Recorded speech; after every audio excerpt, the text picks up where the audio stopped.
Welcome to our channel, a place where every story comes from the heart and touches the heart. Have you ever imagined that the child you gave birth to, raised, and sacrificed your entire life for would be the very person to watch you collapse on the floor, bleeding, only to turn their back and walk away without a backward glance? This is the story of a 72-year-old woman betrayed by her own flesh and blood, and the silent, ruthless counterattack she had been preparing long before they even realized what was happening. If you haven't subscribed yet, please hit the subscribe button now so you don't miss out on moving stories like this one. Please like this video and leave a comment letting us know which city or country you are watching from. We want to see just how far this story travels across the globe. I keep a photograph on my nightstand. It's old, the edges have gone soft, and the colors have faded to something warmer than they ever were in real life. In the photo, I'm holding a newborn baby wrapped in a pale yellow blanket, and I am looking down at him the way only a mother can look at something she would die for without being asked. I'm 31 years old in that photograph. My hair is still dark. My face still has that particular kind of openness that disappears once the world teaches you enough lessons. The baby in the photograph is Caleb. I look at that photo sometimes, and I try to find the man he became somewhere in those tiny, scrunched-up features. I can't. I've tried. There's nothing there that warns you. Nothing that says this child will one day look down at you, bleeding on your own kitchen floor, and tell you to sleep it off. But I'm getting ahead of myself. Let me start where everything really started, not the night I fell, but decades before it, in a place that no longer exists the way I remember it. I was not supposed to be successful. I want to be honest about that, because I think people hear a story like mine and they assume the woman at the center of it was always formidable, always sharp, always 3 steps ahead. That's not who I was when I was young. I was a 24-year-old woman in a mid-sized city with a community college certificate in business administration, a used pickup truck that burned oil, and a stubborn refusal to believe that I had already reached the ceiling of my life. My husband Raymond had the same refusal. That's why I married him. We started Mercer Construction together out of the back of that truck.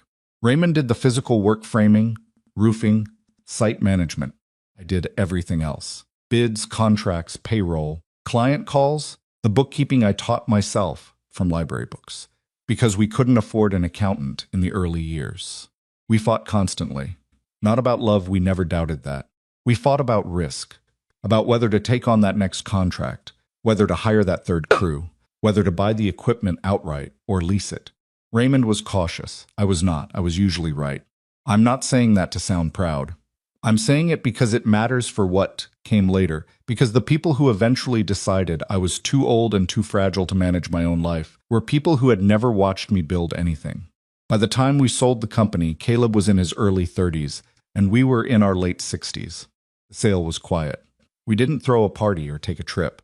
Raymond and I sat on the back porch the evening the paperwork closed and drank cheap wine out of jelly glasses, and he held my hand, and neither of us said much, because there was too much to say. That was 3 years before Raymond died. I don't talk about losing Raymond the way some widows do. Some women want to tell you every detail, the last conversation, the last morning, what he was wearing. I understand that impulse. Grief wants to be specific.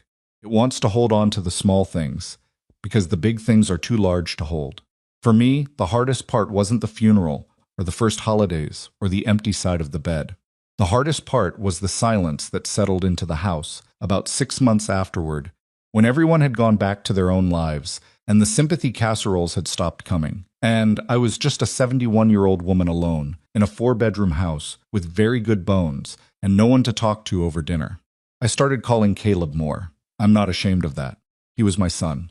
He was all I had left of the life Raymond and I had built together. Called him on Sunday evenings, and sometimes on Tuesday afternoons when the quiet got too heavy, and for a while he always picked up. We talked about nothing important, his work, what I was watching on television, whether I'd gotten the gutters cleaned before the weather changed. Small talk. But the small talk felt like something. Looking back, I can see now what I couldn't see then.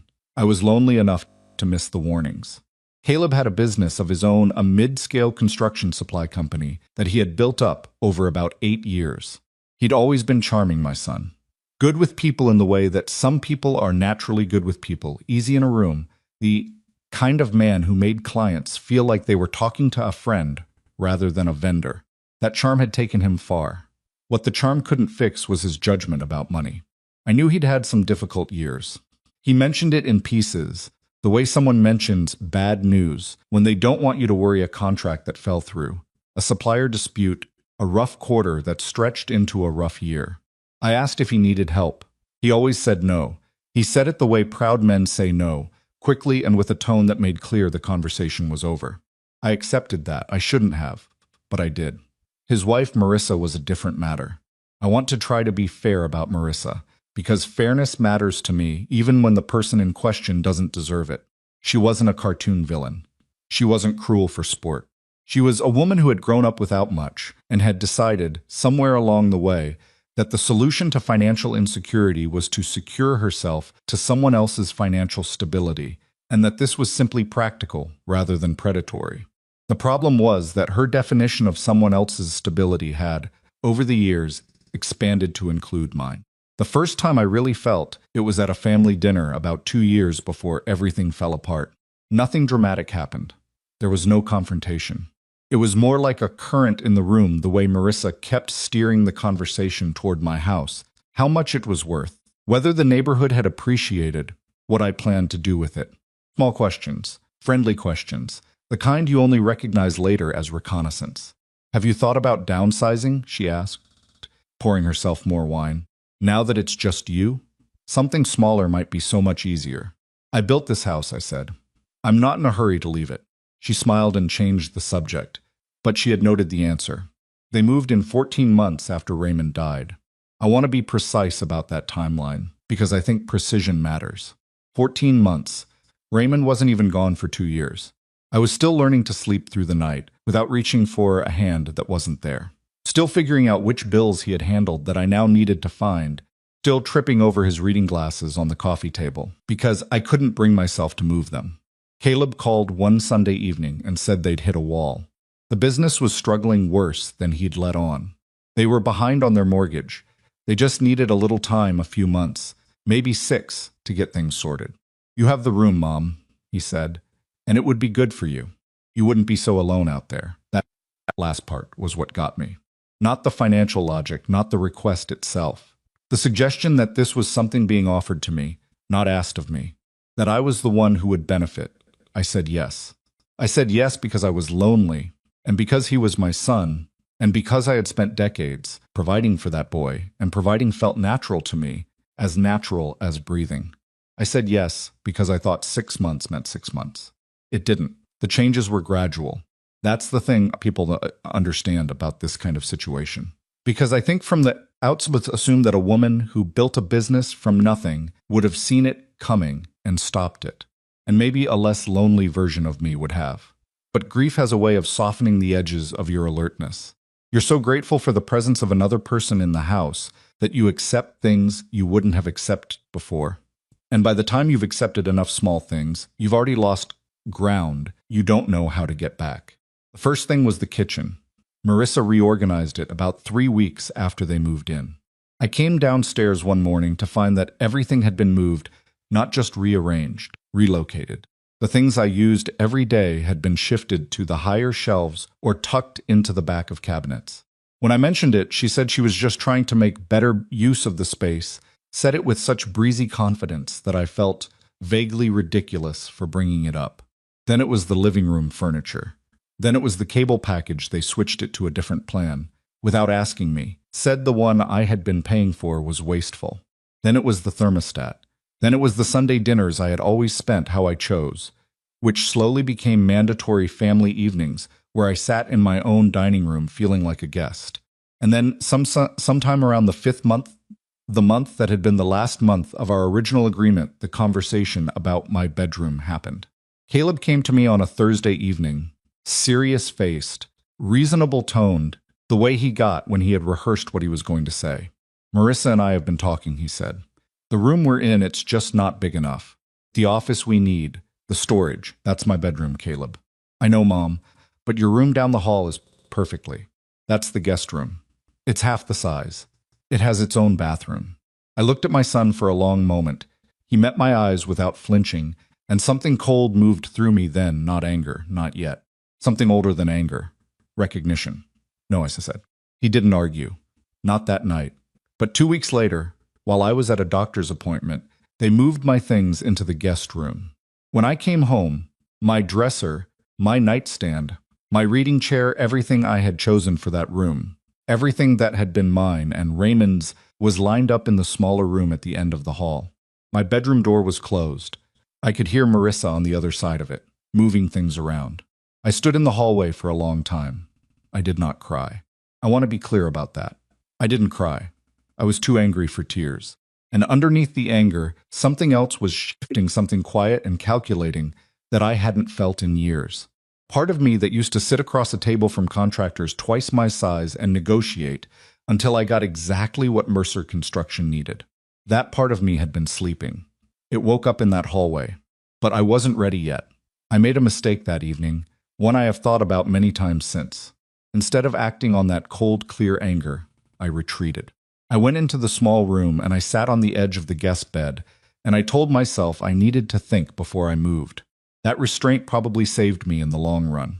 But it also cost me another 6 months of indignity, and I'm honest enough to say I'm not sure it was worth it. The brochures started appearing in December. I found the first one on the kitchen table, half tucked under a fruit bowl, as if it had been left casually and not placed with intention. Brookview Senior Living. A smiling white-haired woman on the cover, sitting in a sunlit room with a cup of tea. I picked it up and turned it over. There was no note, no explanation. I put it back exactly where I'd found it and said nothing. 2 weeks later, there was another one. Then another. Different facilities, different brochures, but all of them the same message dressed in cheerful language. Wouldn't you be happier somewhere more appropriate for someone like you? I started sleeping less, not from distress, exactly, but from alertness. I'd lie in that too small bed in the guest room, listening to the sounds of my house being lived in by people who had decided I was already mostly gone. And I would think. I thought very carefully and very quietly, and I made some phone calls. The first call was to Martin Hale. Martin had been my attorney for 23 years. He was retired now, mostly, but he had told me once that if I ever needed anything, I should call the cell number, not the office line. Called the cell number. Something's changing, I told him. I want to make sure everything is protected before whatever is coming actually arrives. Tell me what you're seeing, he said. I told him. He listened without interrupting, which was one of the things I had always valued about Martin. When I finished, he was quiet for a moment. Evelyn, he said carefully, is there anything, any document, any account, any asset that you have allowed them access to that we need to walk back? There was one thing. A joint account I had added Caleb to the previous spring, early in the arrangement when I still believed the 6-month timeline was real, and I was trying to make things easy. A modest account, not the primary one. But still, fix it, I said. He did. And while he was doing that, we had a longer conversation about the investment agreement, the one Caleb didn't know existed, the one I'd put in place years earlier, through a company registered under a name he'd never heard. Martin pulled the clause language and read it back to me over the phone. This is solid, he said. If the conduct meets the threshold. It will, I said. I didn't know exactly how yet, but I knew Caleb. And I knew Marissa. And I knew that people who had been moving this slowly, this deliberately, toward a destination they believed was inevitable eventually, they stopped being careful. I was right. They stopped being careful in January. It was a Tuesday evening, the kind of cold that settles into old houses and makes the windows rattle slightly in their frames. I had made soup for dinner, a habit Raymond had started. Soup on cold weeknights, and Caleb and Marissa's had eaten at the table without thanking me, which was also habit by then. After dinner, Caleb cleared his throat. We need to talk about the properties, he said. I kept my hands around my mug. All right, the rental income it needs to go into a shared account for household expenses. It doesn't make sense for you to be managing all of that separately at your age. Too much for one person. I looked at him. I managed a construction company for 30 years. I think I can manage a bank account. That was different. How? He didn't answer that. Instead, he reached into the folder he'd brought to the table. He had come to the table with a folder, which conversation had been planned well in advance of tonight, and he slid a set of papers across to me. I looked down at them. property transfer documents. Every address I owned, every rental unit, every commercial building. Signed over to Caleb Mercer and Marissa Mercer as joint owners. We've already talked to a real estate attorney, Marissa said. It's perfectly structured. It protects you. It protects me, I repeated. You need help managing this, Evelyn. You're not... She stopped herself, but not quite in time. I'm not what? I asked. The room went tight. Mom, Caleb said. And there was something in his voice then that I hadn't heard before. Not patience, not even frustration, but a kind of flat finality. Like a door closing. You're going to sign this. No, I said. I'm not. What happened next took less than 10 seconds and changed everything. Marissa stood up so abruptly her chair scraped back across the tile. She grabbed my arm, not a guiding touch, not even a rough one, but a grip, the kind that has intent behind it. She shoved me sideways and I went into the kitchen counter, hard, my hip catching the corner, my head glancing off the cabinet above it. I went down. I landed on the tile floor and I stayed there for a moment, just breathing, my forehead beginning to bleed, the cold from the floor coming up through my sweater. I could see Caleb's shoes from where I was. He didn't move. Caleb, I said. He looked down at me. His face was, and I have thought about this so many times since, turned it over and over, looking for something that would make it easier to understand. His face was tired. Not horrified. Not remorseful. Just tired, like this had been an inconvenient development in an already inconvenient evening. You'll be fine, he said. Sleep it off. And then he walked to the door, and Marissa followed him, and they left. The door closed. The house was quiet. I lay on my kitchen floor, the floor I had chosen, in the house I had built, in the life that was mine, and I pressed my hand against the cut on my forehead, and I thought, with a clarity that surprised me even then, they made a mistake tonight. They just don't know it yet. I reached for my phone. I called Martin Hale's cell number. He picked up on the second ring. Activate the clause, I said. My voice was steady. I made sure of that, and move everything into the family trust. Tonight there was a pause. Are you all right? He asked. I will be, I said. But we need to move now. Before morning. I could hear him already typing. Martin didn't ask me a second time if I was all right. That was one of the things I had always respected about him. He understood when a question had already been answered, and he understood that what I needed from him in that moment was not concern, but action. So he didn't fuss. He didn't tell me to call an ambulance first, or wait until morning, or think carefully before doing something irreversible. He just said, give me 20 minutes to pull everything up. And I could hear the familiar sound of a man settling into work, the creak of a chair, the soft percussion of a keyboard, the particular focused quiet of someone who knows exactly what they're doing. I stayed on the kitchen floor while he worked. I know that sounds strange. I know most people, in that situation, would have gotten up immediately, would have needed to move, needed to do something with their hands, needed the psychological comfort of being vertical. But I had a practical reason for staying where I was. The bleeding hadn't stopped, and I had learned enough about head wounds over a lifetime of construction sites to know that the combination of cold tile and steady pressure was doing more for me right then than anything else I could manage on my own. So I sat with my back against the lower cabinets and my hand pressed against my forehead, and I watched the kitchen, my kitchen, with its pale yellow walls that Raymond and I had argued about for 2 weekends before I won, with the window above the sink that caught the morning light in a way I had loved for 30 years, and I thought about everything that had led to this moment. Not with self-pity. I want to be clear about that. I have never had much patience for self-pity, not even in my worst moments, and that night was no exception. What I felt sitting on that floor was something colder and more useful than pity. It was assessment. It was the same feeling I used to get before a difficult negotiation, that narrowing of focus, that stripping away of everything that wasn't essential, until all that remained was the problem and what needed to happen next.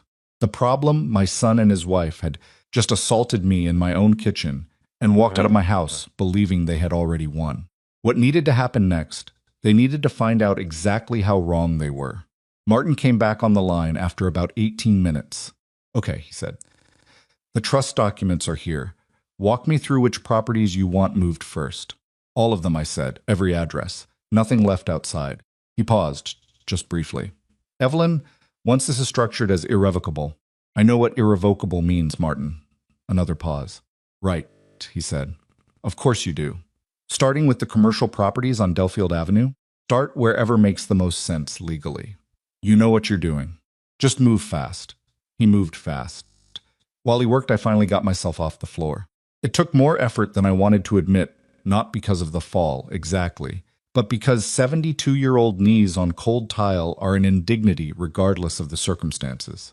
I got a clean dish towel from the drawer, pressed it against my forehead, and sat down at the kitchen table. Property transfer papers Caleb had brought were still spread across it, his neat little folder sitting open beside them. I looked at them for a moment, then I stacked them together and set them aside, without touching the signature lines. I sat at that table for most of the night while Martin worked. Somewhere around 2 in the morning, he told me the primary transfers were complete, recorded, filed, legally binding. Properties were inside the irrevocable trust. Caleb's name was on none of them. Marissa's name was on none of them. What had been mine was still mine, just beyond their reach now, behind a legal wall that would take years and significant resources to challenge, and would almost certainly fail. The investment vehicle, I said. I need you to verify the clause language. I heard him pull up a different document. I have it here. Clause triggers on, and I'm reading directly: fraud, assault, elder abuse, criminal misconduct, or any act constituting a material breach of the ethical and legal duties owed to the investing party or her designees. Assault, I said. Yes, that would cover tonight. He was quiet for a moment. It would if documented. Evelyn, for the clause to be activated cleanly, we're going to want. There's a security system in the kitchen, I said. Raymond had it installed 3 years before he died. Cameras at every entry point and one covering the kitchen and main hallway. I never told Caleb about the kitchen camera. He knew about the door cameras, but not that one. The silence on Martin's end lasted long enough that I almost said something to fill it. The footage from tonight, he finally said, should be on the cloud system. The company Raymond used stores 90 days automatically. Evelyn. His voice had shifted, not dramatically, but I heard it. A kind of careful respect that went beyond the professional. You need to get that footage secured tonight, before anything else happens to that system. I know, I said. I already logged in. It's there. It was there. All of it. The entire evening captured in the flat gray-green light of a security camera, Caleb sliding the papers across the table, Marissa standing up, the shove, the fall, my son looking down at me on the floor, the door closing behind them. 12 minutes and 43 seconds of evidence that told exactly the story it needed to tell. I had Martin's email address memorized. I sent him the link to the cloud folder before we hung up. Get some sleep, he said, and please go to an emergency room. Tonight, if possible, or first thing in the morning. I'll go in the morning, I said. Evelyn, Martin. I'm fine. I've had worse from a cabinet door. That wasn't entirely true, but it was close enough. Go to sleep. You've done enough for tonight. I'll call you in the morning before I go to the hospital. I heard him exhale. All right, but call me the moment you're done there. I will. I sat in the kitchen for a little while after we hung up. The house was very quiet. The soup pot was still on the stove. I had never put it away after dinner, and the thought struck me as oddly funny, in the grim way that things become funny when you are exhausted and a little bit in shock. I had made soup. I had set the table. I had done everything a person does when they are trying to maintain some dignity in an untenable situation. And then my son had pushed papers at me, and his wife had shoved me into a cabinet, and they had left me on the floor like a problem they were done discussing. I got up and put the soup pot in the refrigerator. Then I went to the guest room, the room that had been my room until they'd moved me out of it, and I lay down on the bed with my shoes still on, the dish towel still held loosely against my forehead, and I stared at the ceiling. I did not sleep, but I was not unraveling either. I was thinking, I need to tell you about the investment agreement, because without it, none of what came next makes sense. And to tell you about the investment agreement, I need to go back about 9 years. Caleb's business had been struggling long before he admitted it to me. I had known something was wrong for at least 2 years before he said a word. The way mothers know things about their children, even when the children believe they've been successfully invisible. The silences on phone calls were different. The way he changed the subject whenever his company came up. The careful vagueness about revenue and contracts that was so different from the way he used to talk about his business when it was going well, back when he'd call me on a Tuesday just to tell me they'd landed a major account. By the time I understood how serious it was, Caleb was within a few months of bankruptcy. I could have called him and offered help directly. I want to be honest about why I didn't. It wasn't purely selfless, I'm not going to pretend that. Part of it was that I knew my son's pride. I had watched him turn down offers of help his entire adult life, not because he didn't need help, but because accepting it from his mother was something he'd decided meant failure. We had argued about this more than once over the years, and I had always eventually backed down, because the alternative was losing contact with him entirely. And I was not willing to pay that price. But there was something else underneath the pride calculation, something I understood about Caleb that I was only beginning, at that point, to understand about myself. Caleb had grown up watching Raymond and me build something. He had seen what that looked like, the sacrifice, the risk, the years of barely getting by before the momentum shifted. And I think somewhere in that watching, he had absorbed the idea that his success needed to be entirely his own, or it didn't count. That being helped was the same as not having done it. I disagreed with that. I had always disagreed with it. Life is not a solo performance, and the people who insist on treating it like one usually end up either very brittle or very alone. But I had learned not to say so directly to Caleb. So instead, I did it quietly. I went to Martin Hale and I told him what I wanted to do. He helped me set up a small investment company under a registered name, Halford Capital Solutions, LLC Sisla, a name I chose precisely because it sounded nothing like anything connected to the Mercer family. Through Halford, I structured an investment and credit line that flowed into Caleb's company as a private business loan from an outside investor, secured against his business assets, with a market rate interest structure that looked entirely standard. Caleb never questioned it. He was desperate enough to take the money and grateful enough for the terms that he didn't dig into the source more than he needed to. From his perspective, an investor had taken a chance on him when the banks wouldn't. From my perspective, I had kept my son's business alive without him, ever knowing his mother was the one holding the rope. I asked Martin to include one clause in the investment agreement. Not a punitive clause, that's not how I thought about it at the time. More of a protection. Language that said if the principals of the company engaged in fraud, criminal misconduct, assault, elder abuse, or any serious ethical or legal violation, Halford Capital Solutions could immediately call in the outstanding debt and execute against the secured assets. Martin had raised an eyebrow when I asked for that language. That's fairly unusual in a private investment agreement, he said. I know, I said. Include it anyway. He had included it. At the time, I think I thought of it as theoretical. Precaution the way a smoke detector is a precaution, something you put in place, because you understand that certain things can happen in life, not because you expect them to happen to you specifically. I had not been sitting in Martin's office imagining that my son would one day shove me into a kitchen cabinet and leave me bleeding on the floor. I was not that prescient or that cynical, but I had built a life by being careful with documents, and old habits don't soften just because the stakes become personal. That clause had been sitting in a signed investment agreement for 9 years, waiting. I went to the emergency room the next morning at 7:30. The cut on my forehead needed 5 stitches, not a catastrophic injury, but real, documented, photographed by the attending nurse with practiced professionalism. Once I explained how it had happened, I told the truth. I told it calmly and without embellishment, because I had learned over decades of negotiation that the most credible version of events is the plain one. The attending physician, a tired-looking woman in her 40s who had clearly been working a long shift, listened with her eyes on her tablet, and then set it down and looked at me directly. "Mrs. Mercer," she said, "are you safe to go home?" "My son and his wife are not currently in the house," I said. "They left last night." "Do you know when they'll be back?" "No, but I'll know when they arrive. The security system sends alerts to my phone." She looked at me for a moment. "I'm required to make a report to Adult Protective Services. You understand that?" "I do," I said. "Please do. I'll cooperate fully." She nodded, slowly, and I could see her recalibrating, slightly readjusting whatever assumption she'd walked in with about elderly assault victims and their relationship to the institutions designed to help them. I was not confused. I was not minimizing. I was not asking her to make this disappear. I was sitting in a hospital chair at 7:30 in the morning with 5 stitches in my forehead and making notes on my phone about what I needed to do next. I called Martin from the parking lot when I was done. Hospital report is filed, I said. APS referrals is in process. The attending documented everything. Good, he said. That's very good. I've also pulled the full security footage and had it copied to a secure server on our end.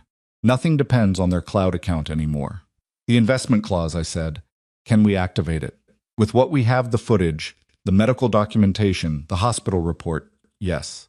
The assault on record, combined with Caleb being a principal of the company, satisfies the trigger language. I can have the notice drafted today. I stood in the hospital parking lot in the thin January cold, the stitches tight above my eye, my breath making small clouds in the air, and I thought about what I was about to do. Because I want to be honest with you about that moment, about what it actually felt like, not triumphant, not clean, not the satisfying click of pieces falling into place the way it sounds when you describe it in retrospect. It felt like grief, because the clause being activated meant the business was going to collapse. It meant my son, whatever he had done, whatever he had become, was going to lose the thing he had spent 8 years building. And somewhere underneath all of my anger and all of my cold clarity, there was a part of me that was still the woman in that photograph, still holding the baby in the yellow blanket. And that part of me understood that what I was authorizing would hurt him in a way that couldn't be undone. But I thought about the kitchen floor. I thought about his shoes, 2 feet from my head, and the look on his face, not horror, not even guilt, just that flat, tired finality. You'll be fine. Sleep it off. Activate it, I said. They didn't come back to the house that day, or the next. I found out later they'd checked into a hotel apparently. They had anticipated that I might call the police and wanted some distance. What they had not anticipated was that I wouldn't call the police right away, that I would let them sit in that hotel room, believing they had a few days to regroup before the consequences arrived. The consequences were already arriving. They just couldn't see them yet.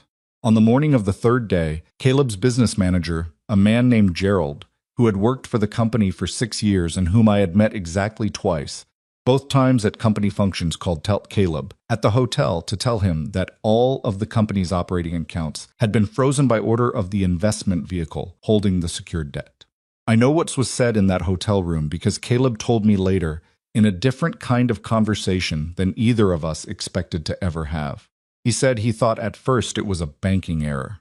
That was the first 30 seconds, the assumption that some wire had crossed, some flag had been triggered by mistake, the ordinary institutional chaos that businesses dealt with periodically. He called the bank and was told the freeze had been executed under a valid legal notice from Halford Capital Solutions, LLC, and that there was nothing the bank could do unilaterally to reverse it. He called his own attorney next. His attorney pulled up the investment agreement, the one Caleb had signed 9 years earlier, without reading the clause language carefully. Because when you're a drowning man and someone throws you a rope, you don't generally stop to read the fine print on the rope, and told Caleb that the trigger had been legitimately invoked. What trigger? Caleb said. What are you talking about? His attorney read him the clause. The silence that followed from what Caleb described lasted a long time. Who is Halford Capital Solutions? His attorney asked. And Caleb's, sitting in a hotel room 3 miles from the house where he had grown up, began to understand that there were things he did not know, had never known about the architecture of his own life. He called me that afternoon. I let it ring. He called again an hour later. I let that ring too.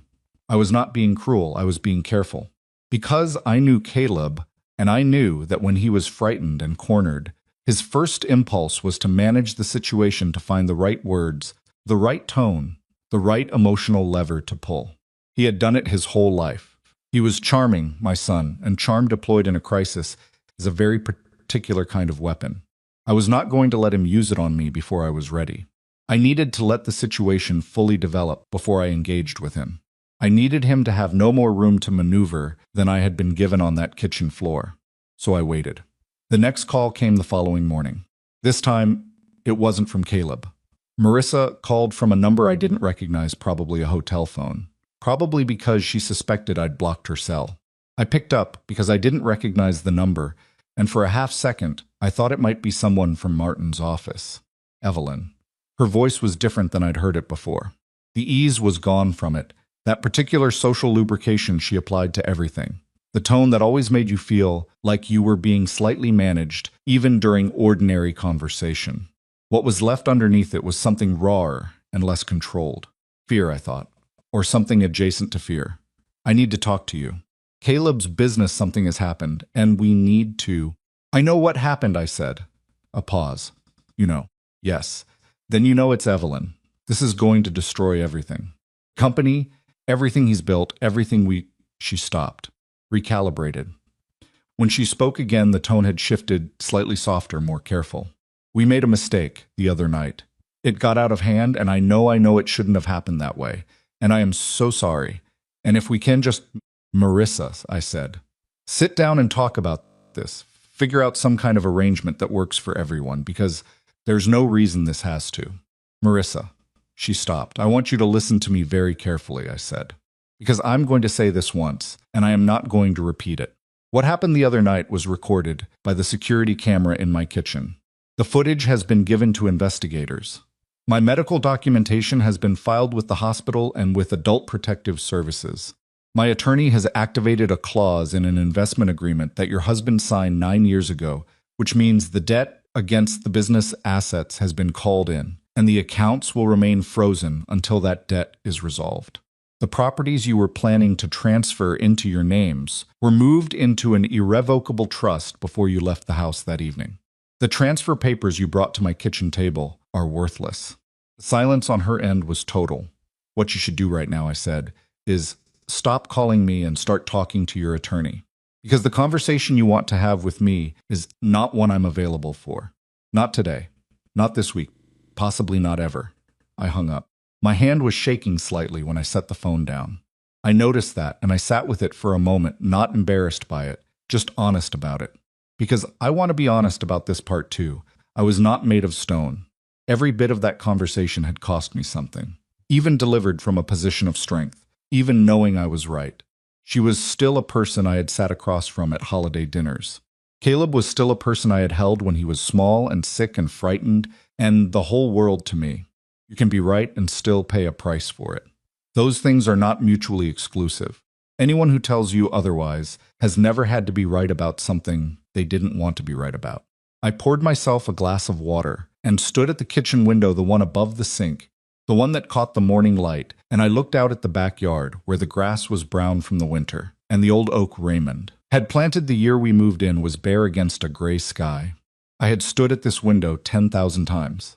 I had stood here worried about money, and worried about Caleb's grades when he was in school, and worried about Raymond's health in those last years, and happy sometimes too quietly, completely happy in the way that ordinary mornings can be when you let them. I was going to keep this window. Whatever else happened, I was going to keep this window and this kitchen and this house because they were mine, and I had earned them, and no one, not my son, not his wife, not grief or loneliness or the particular vulnerability of being old in a world that sometimes treated old as synonymous with finished, no one was going to take them. I had been careful for 9 years, without knowing exactly why. I had been careful because somewhere in me I had understood something I was never able to articulate cleanly until that morning, that love, by itself, is not a protection. That love given without boundaries is not generosity, it is an invitation. The people who matter to you are capable of hurting you in ways that strangers never could, precisely because you gave them the access that only love provides. I had loved my son. I still loved my son, in the complicated, grief-stained way you love someone who has done something you cannot undo or excuse. I want to be clear about that because I think people sometimes hear these stories and assume the love evaporates. It doesn't. It just becomes something you can't act on in the same way anymore. It becomes a room in a house you have to lock, because leaving it open has already cost you more than you can afford. What I had done, the careful documents, the investment clause, the trust, all of it hadn't been because I stopped loving him. It had been because I finally understood that loving him was not enough reason to let him have everything. The phone rang again that afternoon. This time it was a number I recognized, one of the investigators from the Adult Protective Services referral, calling to schedule an interview. I sat down at the kitchen table, pushed the empty folder, Caleb had left behind to one side and answered. Yes, I said. I'm available. Come whenever it's convenient for you. Outside the window, a thin line of pale light was beginning to cut through the clouds. I had not slept in 2 days, but I was not tired, not yet. The investigator from Adult Protective Services arrived 2 days later. Her name was Sandra Okafor, and she was not what I expected, which I recognize says more about my assumptions than about her. I had expected someone younger, someone with the particular brand of institutional efficiency that sometimes reads as indifference, someone who would move through the interview with a checklist and leave within 45 minutes. Instead, Sandra was a solidly built woman in her mid-50s with close-cropped gray hair and the kind of unhurried attention that suggested she had been doing this work long enough to know that the most important things were almost never the first things people said. She sat across from me at the kitchen table, the same table where Caleb had laid out his papers, the same table where I had eaten soup alone for more months than I wanted to count, and she set a small recorder between us and asked if I minded. Not at all, I said. Tell me what happened, she said. In your own words, in whatever order feels right. I'm not in a hurry, so I told her. I told her all of it, not just the night in the kitchen, but the months before it. The gradual displacement, the brochures, the reorganized cabinets, the bedroom. I told her about the property papers and what Caleb had said when I refused.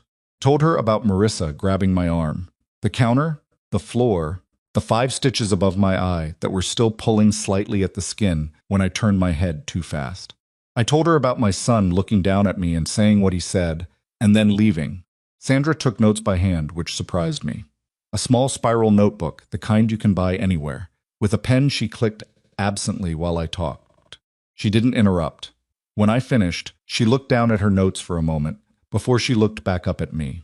Mrs. Mercer, she said, in your estimation, was this the first time either of them had used physical force or the threat of it against you? I considered that carefully, the way I try to consider things. I haven't already thought through. Marissa grabbed my arm once before, I said. About 3 months ago. To steer me out of a conversation I was having with a neighbor of mine, when the neighbor had started asking me questions about how things were going at home. I didn't think of it as threatening at the time. I thought of it as rude. Sandra wrote something down. And your son, Caleb? Never physical. But there was a quality to the way he spoke to me that changed over the months they were here. I don't know how to describe it precisely, except to say that it stopped feeling like talking to my son and started feeling like talking to someone who had already made a decision about me and was waiting for me to catch up to it. She nodded slowly. Do you feel safe in this house right now? Yes, I said. They haven't returned. And if they do, I'll know before they reach the front door. You mentioned a security system. Cameras at every entry point. Alerts to my phone. I paused. The kitchen camera is what captured what happened that night. My attorney has the footage. Sandra looked at me for a moment without writing anything. Your attorney moved quickly. We've worked together for 23 years, I said. He knows how I operate. She almost smiled at that, just a slight shift around the eyes. I'm going to be honest with you, Mrs. Mercer, because I think you can handle honesty better than most people I sit across this table from. What you've described is a textbook elder abuse and financial exploitation case. The physical assault alone would be sufficient for criminal referral, combined with the documented pattern of financial pressure and the property transfer attempt. She paused. This is serious. I want to make sure you understand that the process, once it moves forward, will not be quick or comfortable. These things rarely are. I know, I said. I'm not looking for comfortable. I'm looking for correct. She wrote something else down and then clicked her pen closed. I'll be in touch within the week. In the meantime, if they contact you, I'd ask you to document everything. Dates, times, what was said. Already am, I said. After she left, I sat at the kitchen table for a long time, without doing anything in particular. Just sitting with the quiet of the house, which had started to feel different to me over the past few days, not the hollow, waiting quiet of the months when Caleb and Marissa had been here, filling every room with the low-grade tension of people who wanted something from you and were deciding how to take it. This was a different kind of quiet. It was the quiet of a place that belonged to itself again, or was beginning to. Caleb came to the house 4 days after Sandra's visit.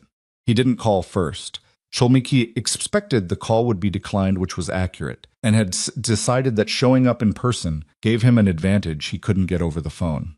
He rang the doorbell at 10 in the morning on a Thursday, and the security alert buzzed my phone in the kitchen, and I stood at the sink and looked at the small screen and watched him standing on the front porch with his hands in his jacket pockets, his breath making clouds in the cold air. He looked terrible. I want to say that without satisfaction, because I don't think I felt satisfaction looking at him. He looked like a man who hadn't slept properly in a week, which was probably accurate. His jaw was unshaved, and his coat was the same one I'd seen him in the night he left, which suggested he hadn't been home, or wherever home currently was, for at least several days. He looked like a man in free fall who had not yet hit the bottom and knew it. I dried my hands on a dish towel and went to the door. I didn't open it immediately. I stood on the other side of it for a moment, not deliberately making him wait, or maybe partially deliberately. I'm going to be honest, and I made a decision about what version of this conversation I was and wasn't willing to have. Then I opened the door. He looked at the stitches above my eye. Whatever expression was on his face in that moment, I have turned this over many times. Trying to name it, it was complicated, in a way his face hadn't been the night he left. There was something there that looked like it might be trying to become remorse. Whether it was, I wasn't sure yet. Mom, he said. Caleb, a pause. The cold came in around the edges of the doorframe. He didn't ask to come in, which surprised me, and I think the fact that he didn't ask told me something about where his head was. He wasn't maneuvering, not yet. He was too undone for that. The business, he said. Everything it's frozen. Gerald can't run payroll. The equipment is under hold. There are 9 people who work for me, and they haven't been paid, and I don't know. He stopped, ran a hand through his hair. I need to know who Halford Capital Solutions is. I looked at him for a moment. The oak tree in the yard behind him was still bare. The sky above it, the flat white of January, that goes on with no variation, and I thought about how many times I had stood in this exact doorway and felt nothing but glad to see him. Come inside, I said. It's cold. He came in. I didn't offer coffee, and he didn't ask for it. We sat in the living room, not at the kitchen table, not in the room where it had happened, and he sat forward with his elbows on his knees and his hands clasped, and I sat in the chair across from him, and we looked at each other. Tell me who they are, he said. Please. I need to understand what's happening. The clause was triggered by what happened in this house last week, I said. He flinched. It was small and he controlled it quickly, but it was there. The assault, I said. The footage from the kitchen camera, my medical records, the APS report. All of that constitutes grounds under the investment agreement you signed. The investment agreement I signed with who? He was watching me now with an expression that was working toward something, some conclusion his mind was moving toward, but hadn't arrived at yet. I let him arrive at it on his own. He got there slowly. I watched it happen, watched the pieces reorganize in his face, the timeline shifting and reshuffling, the implications spreading outward from some central point of understanding. It wasn't dramatic. It was quiet, the way real revelations usually are. Not a gasp or a recoil, but a long, slow exhale, and then a stillness that was almost like not breathing at all. It's you, he said. It wasn't a question. Yes. Halford Capital, that's been you. The whole time, yes. He was quiet for what felt like a full minute. Outside, a car went by on the street. The refrigerator hummed in the kitchen. How long, he said. His voice was different now, lower, stripped of its usual management. 9 years, I said. I set it up when you were about to lose everything. You were within months of bankruptcy, and you were too proud to ask for help, so I provided it through a channel you wouldn't recognize. You let me believe. He stopped. His jaw was tight. I let you believe you had saved your own business, I said, because I knew if you found out the money had come from me, you would have refused it, and I didn't want you to lose everything you'd built. The silence that followed was a different quality than the ones before it. It had weight. That's why you did it that way, he said finally. Not to control me. No, not to control you. He put his face in his hands for a moment. Not crying. Caleb had never been a crier, not since he was very small. Just pressing his palms against his eyes. The way people do when the world they thought they understood has reorganized itself, and they need a moment to absorb the new shape of it. The clause, he said, hands dropping. You built in a clause. My attorney included standard protection language. I didn't write it expecting to use it. I wrote it because careful people include protections in their documents. That's all. But you used it. You gave me grounds to. He looked at me then, really looked at me, the way he hadn't since he'd moved into this house, and I had become, in his and Marissa's operational framework, more obstacle than person. He looked at the stitches above my eye. He looked at my hands on the armrests of the chair. He looked like a man trying to understand something that required him to see himself clearly, which is one of the hardest things a human being can be asked to do. I'm sorry, he said.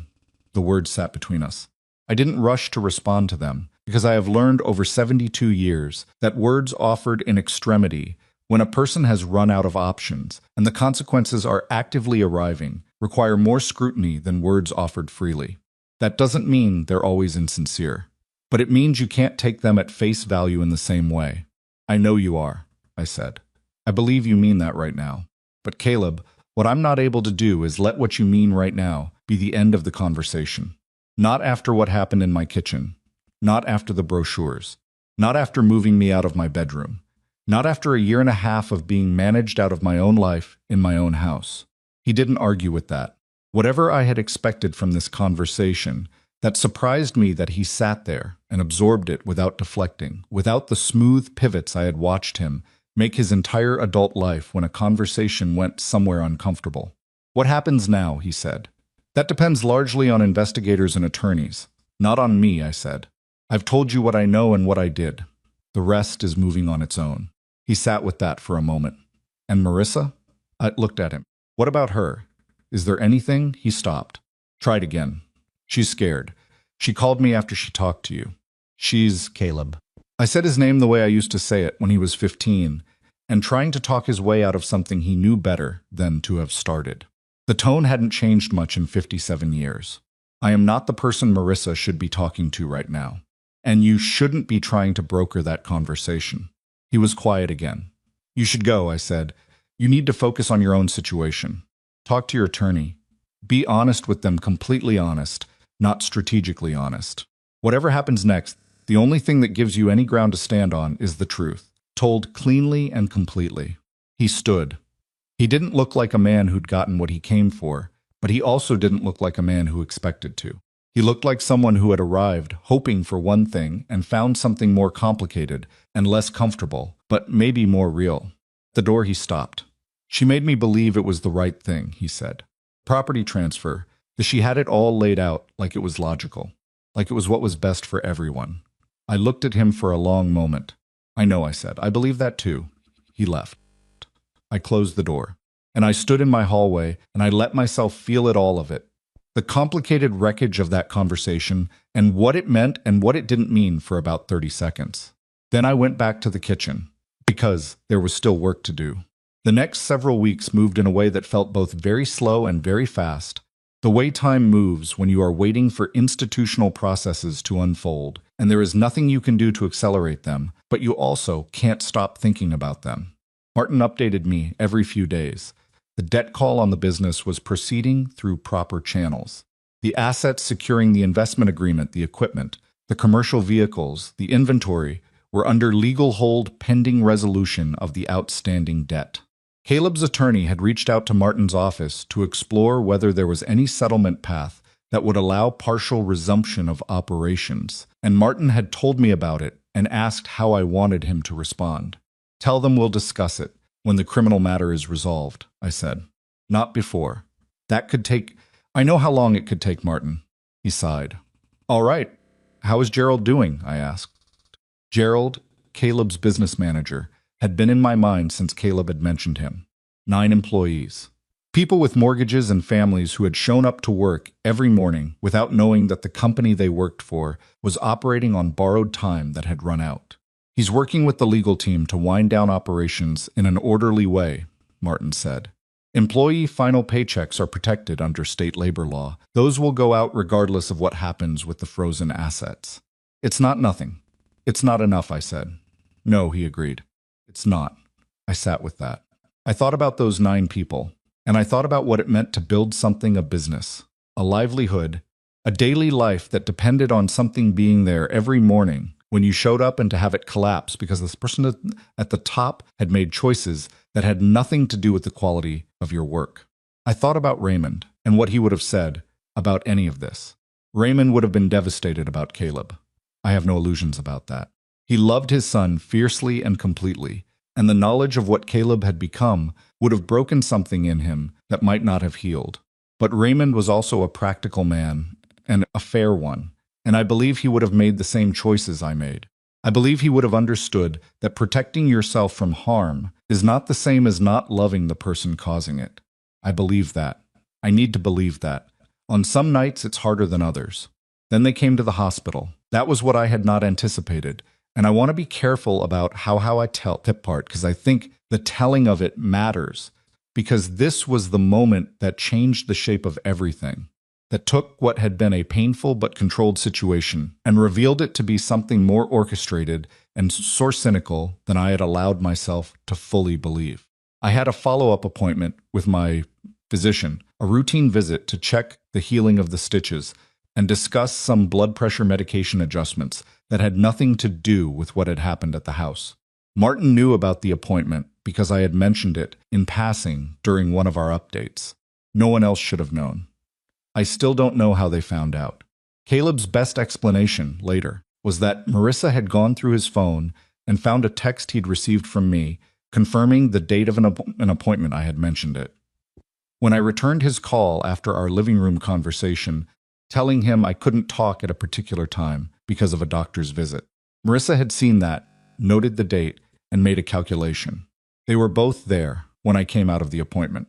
Not together, they were sitting on opposite sides of the waiting area, which I noticed immediately, and which struck me as deliberate, a spatial strategy meant to make them seem less coordinated, less planned.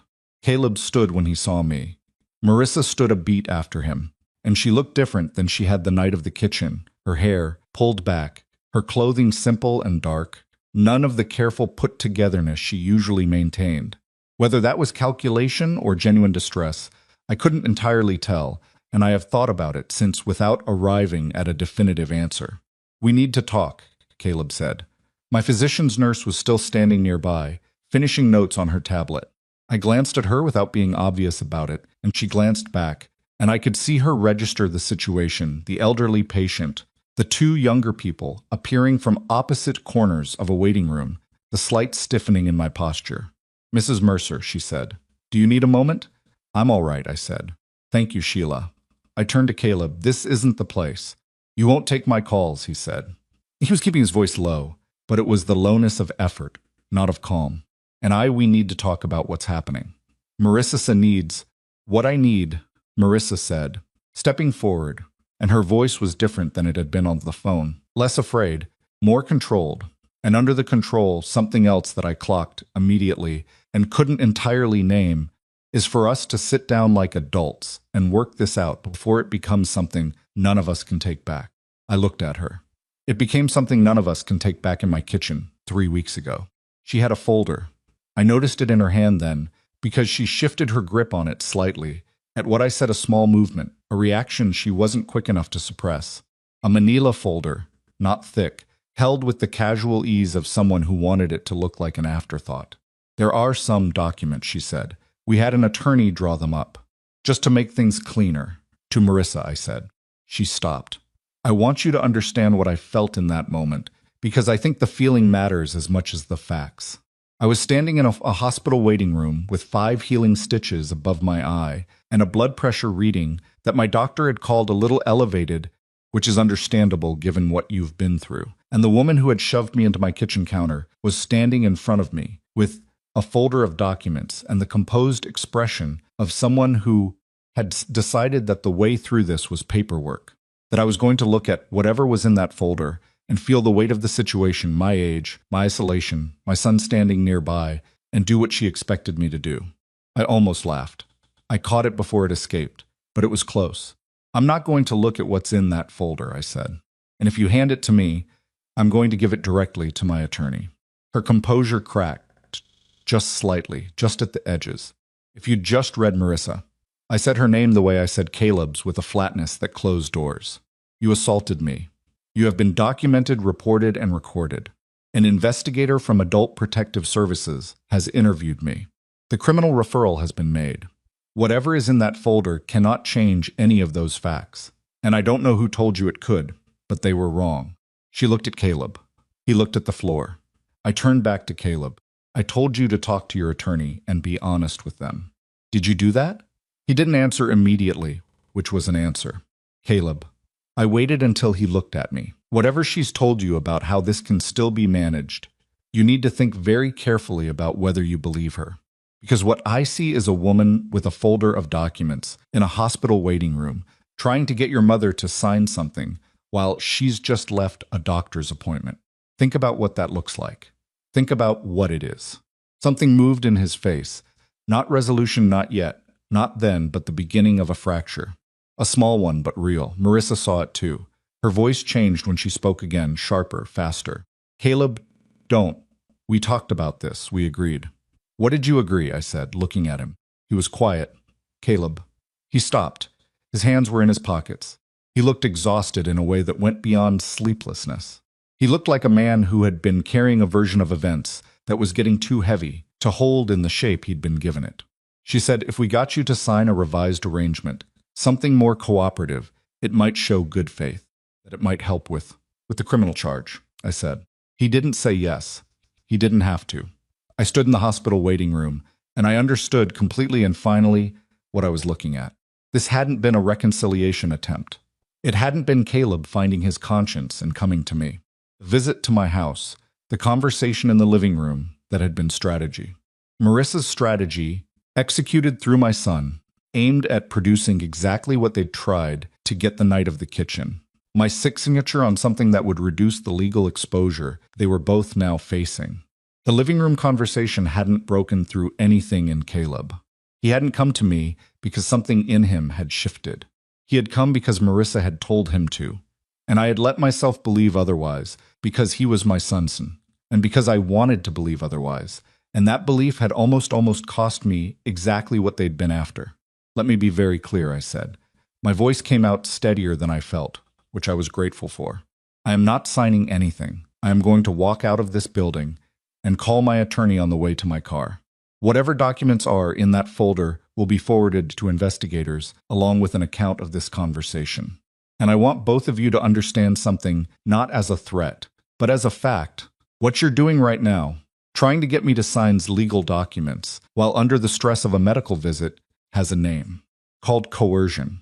It is the same pattern that has been building since the day you moved into my house, and every new instance of it adds to the record.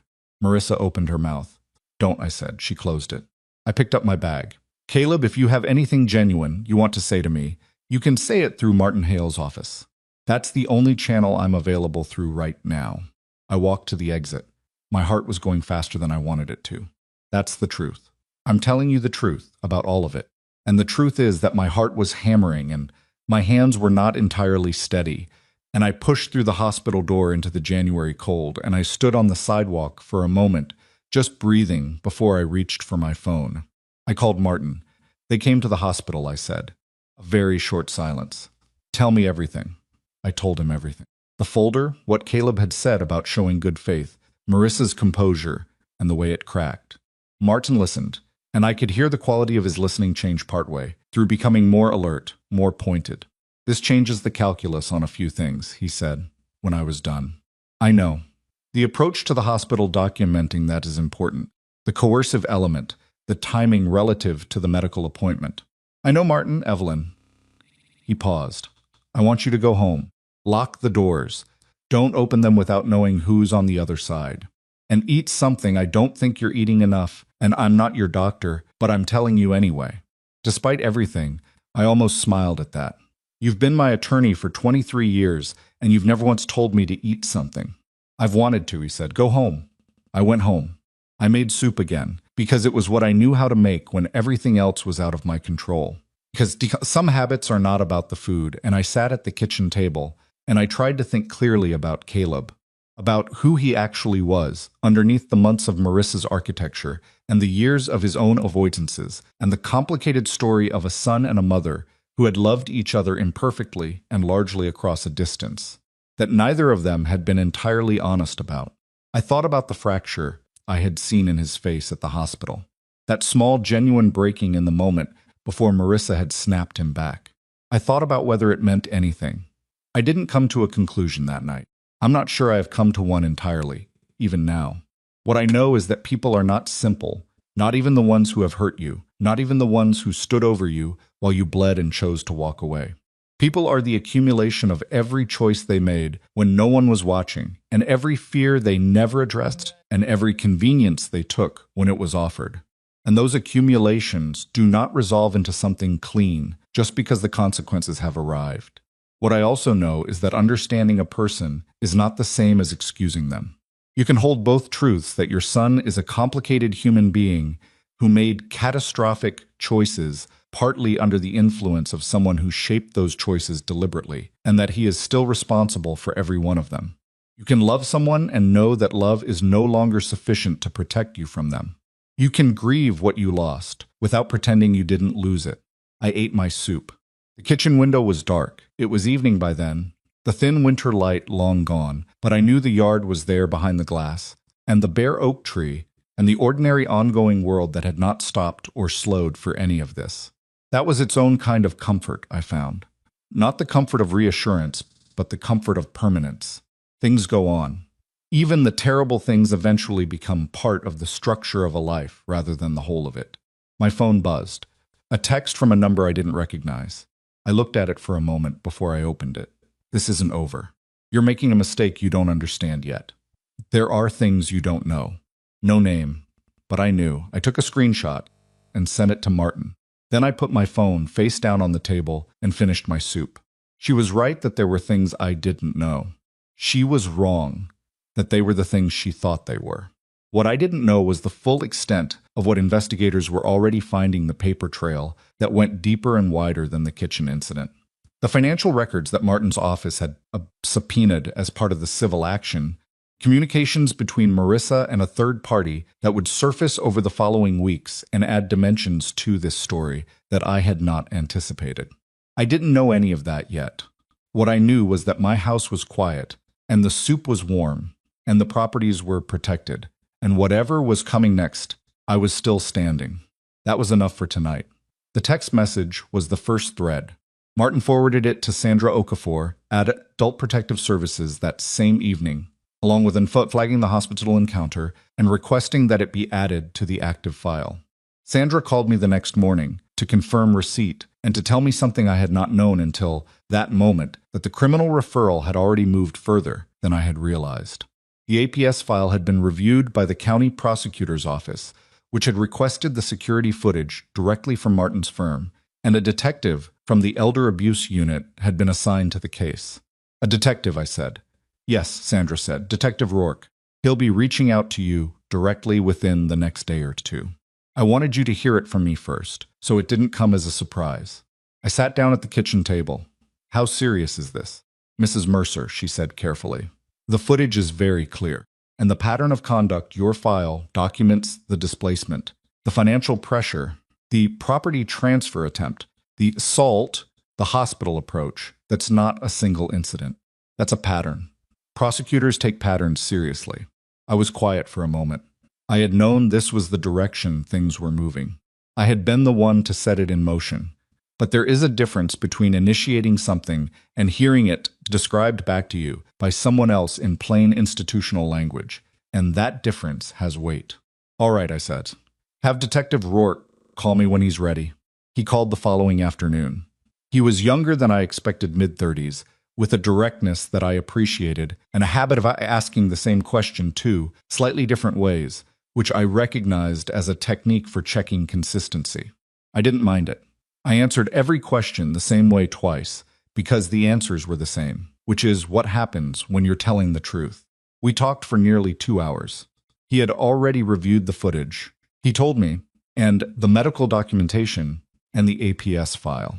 He had also, and this was the part that surprised me, been in contact with Gerald, Caleb's former business manager, who had agreed to speak with investigators about what he had witnessed during his time at the company. Gerald, I said. What was he able to tell you? Detective Rourke paused in the deliberate way of someone choosing what to share without compromising an active investigation. I can't go into specific details at this stage, Mrs. Mercer. What I can tell you is that his account adds context to the business operations that's relevant to the broader picture we're building. I filed that away and didn't press it. What I was beginning to understand was that the situation had developed roots I hadn't planted, that the investigation was pulling up things that predated my decision to act, things that had been going on in the structure of Caleb's business and in Marissa's management of their shared financial life that went considerably further than one night in a kitchen. I didn't have the full shape of it yet. I wouldn't have the full shape of it for several more weeks. But I could feel the outline forming, the way you can feel the shape of something large in a dark room without being able to see it clearly.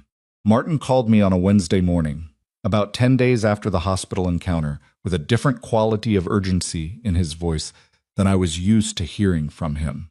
"I need you to come into the office," he said. "Today, if you can." "What's happened?" The subpoenaed financial records came back, from the business accounts and from a secondary set of accounts we didn't know existed. He paused. "Evelyn, there's more here than what happened to you. Significantly more." I was in his office by early afternoon. Martin's office had not changed much in 23 years, the same dark wood furniture, the same organized shelves, the same window looking out onto a street that had changed considerably more than the room that overlooked it. He was sitting behind his desk when I came in, and he had a set of documents laid out in front of him with the kind of deliberate arrangement that meant he had been thinking about how to present them. "Sit down," he said. I sat. "The business accounts," he said, "contained a series of transactions going back approximately 4 years. Regular transfers to a holding company called Meridian Asset Group, not large individually $3,000 to $5,000 at a time, on a roughly monthly basis. Over 4 years, the total transferred out was just under $200,000. I looked at him. "Caleb's business accounts." "Yes." "The transfers were authorized with Caleb's digital signature, but the holding company Meridian Asset Group was not registered to Caleb." He pushed a document across the desk. "It was registered to Marissa's maiden name, in a state she lived in briefly about 8 years ago, before she met Caleb. The registration predates their relationship." I looked at the document. I looked at it for a long time. "She set up the company before she met him," I said. "Before she met him," Martin confirmed, which suggests that Meridian wasn't created for a specific purpose within the marriage. It existed independently, already structured, already registered. The investigators working with Detective Rourke believe it was used in at least one prior situation. They're looking into that. I put the document down. I pressed my hands flat on the desk surface and I breathed slowly, because the thing I was understanding in that moment required a moment to be understood properly. Marissa had come into my son's life with a company already built for receiving money that wasn't hers.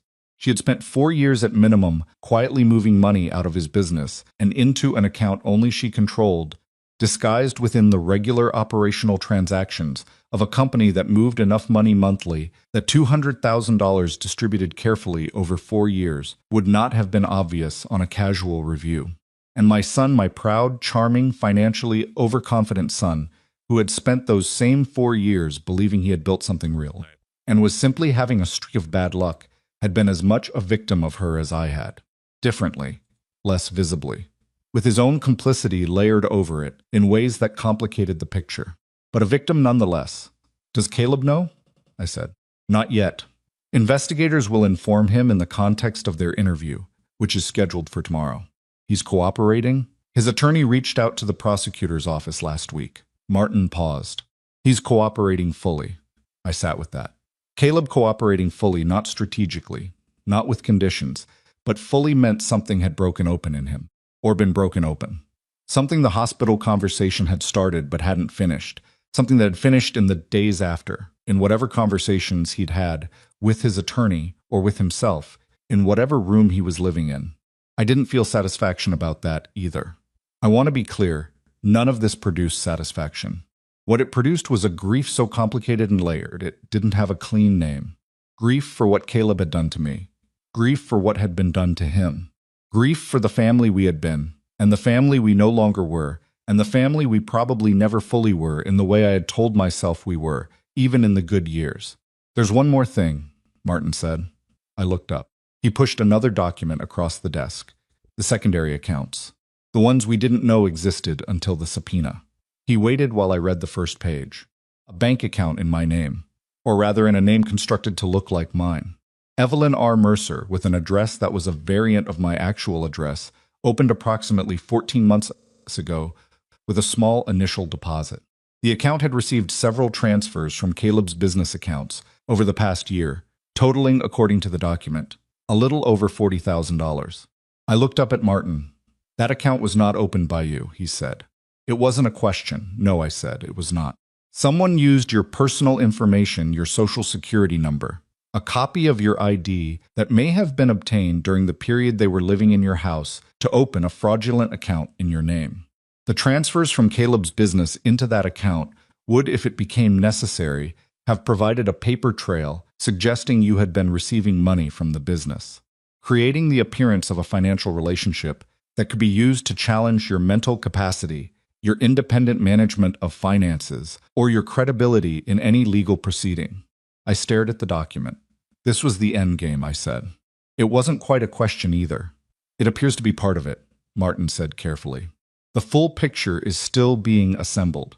But yes, having a documented financial relationship between you and the business, combined with the property transfer documents, combined with a medical power of attorney, the investigators believe the plan was substantially more organized than an opportunistic attempt to get you to sign papers. I thought about the brochures, the assisted living facilities left on the kitchen table with such breezy casualness. I thought about the way Marissa had asked me, at that dinner 2 years ago, whether I had thought about downsizing. I thought about 14 months the fraudulent account had been opened 14 months ago, which was before they had moved into my house, before the conversation, before the ask. She had been building this before they knocked on my door. Caleb, I said, did he know about the account? Martin met my eyes.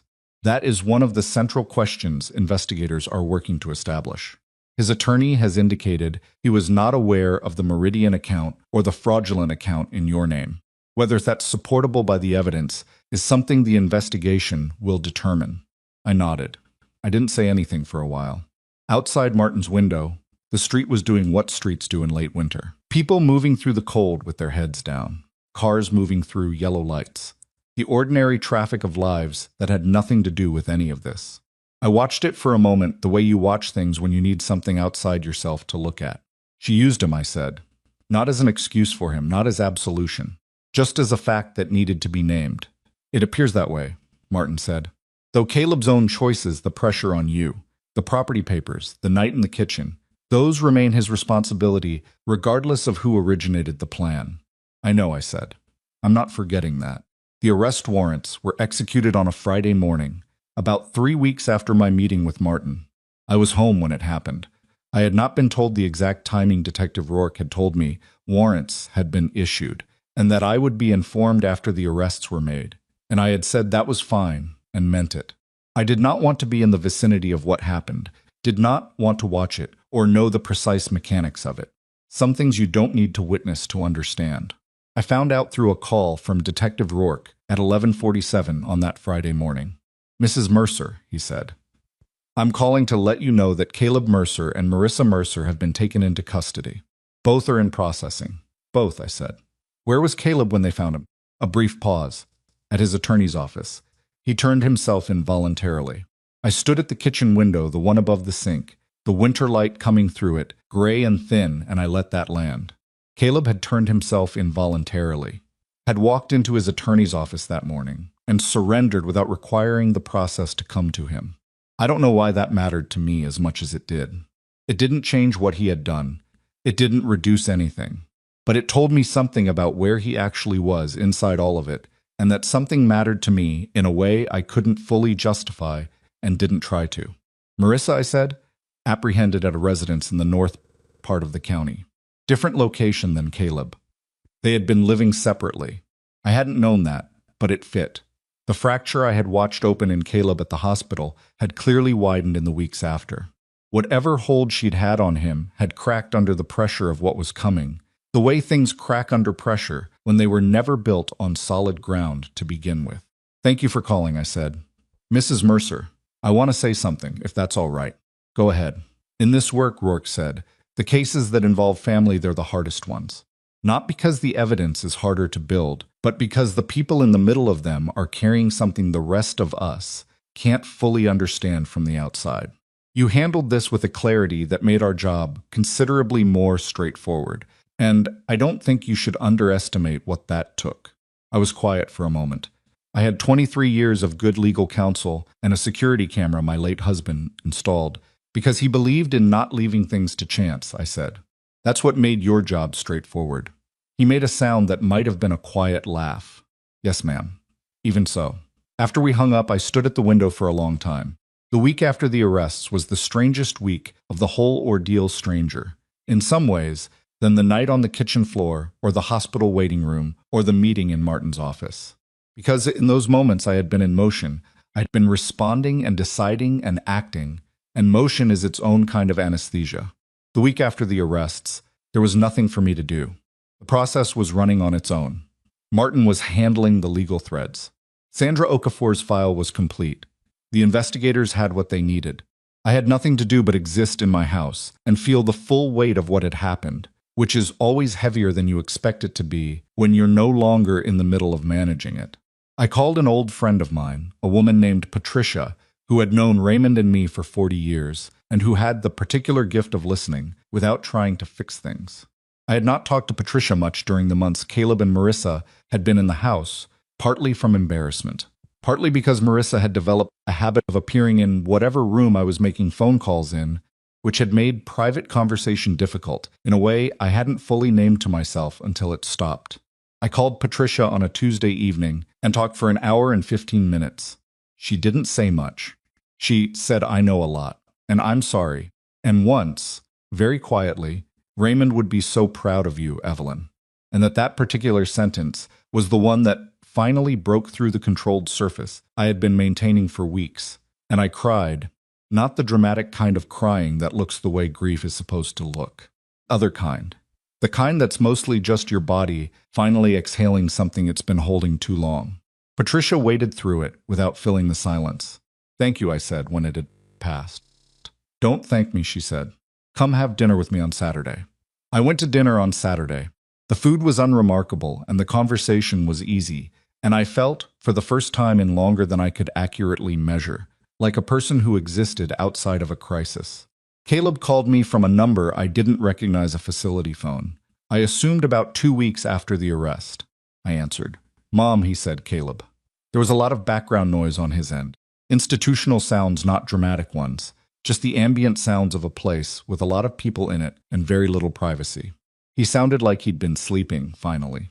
Not rested exactly, but like someone who had stopped fighting sleep. "I don't know what I'm supposed to say," he said. "You don't have to have a script," I said. "Just say what you need to say." A pause.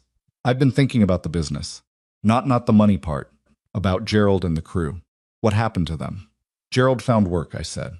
"One of the other regional supply companies hired him within the month. I don't know about all the others."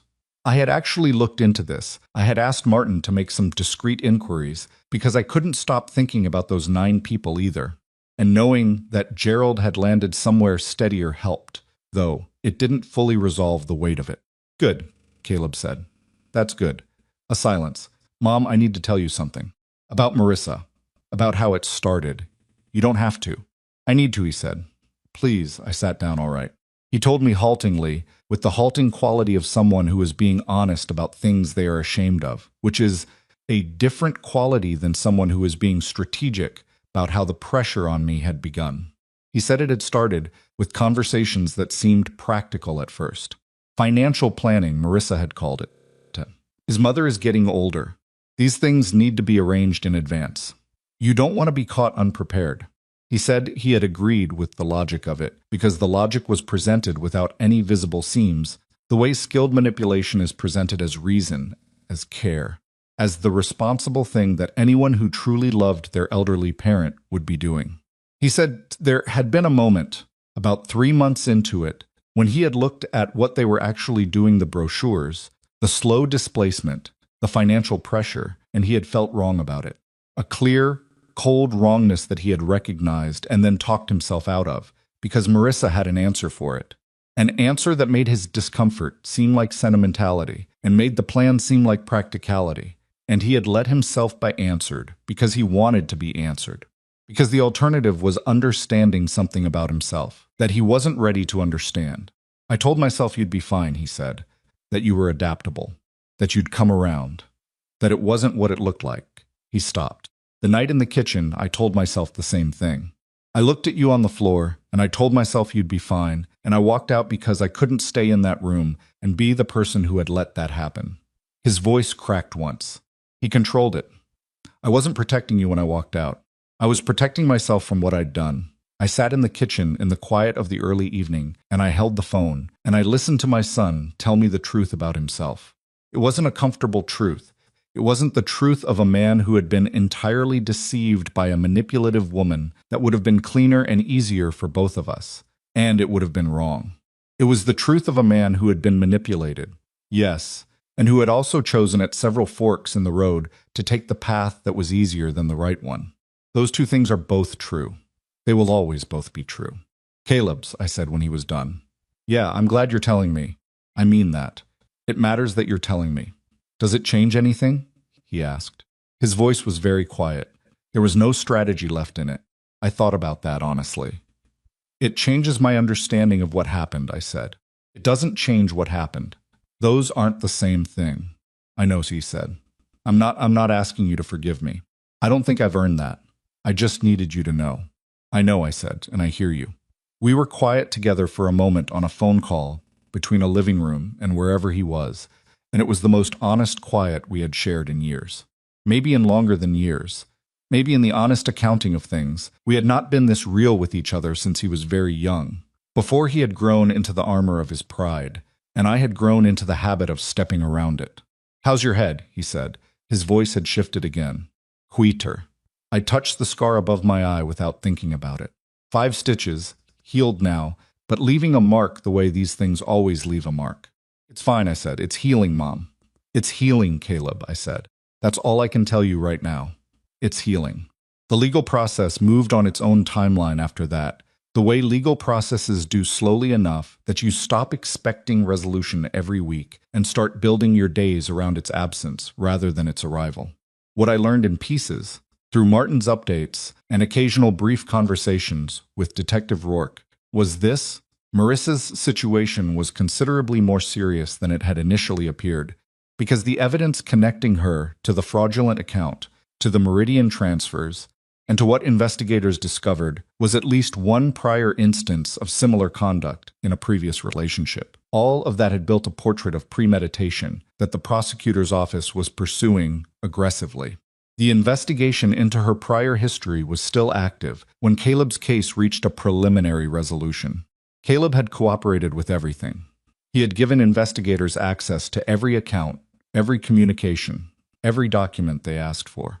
He had testified about the plan, about what he had known, about what he had chosen not to look at directly.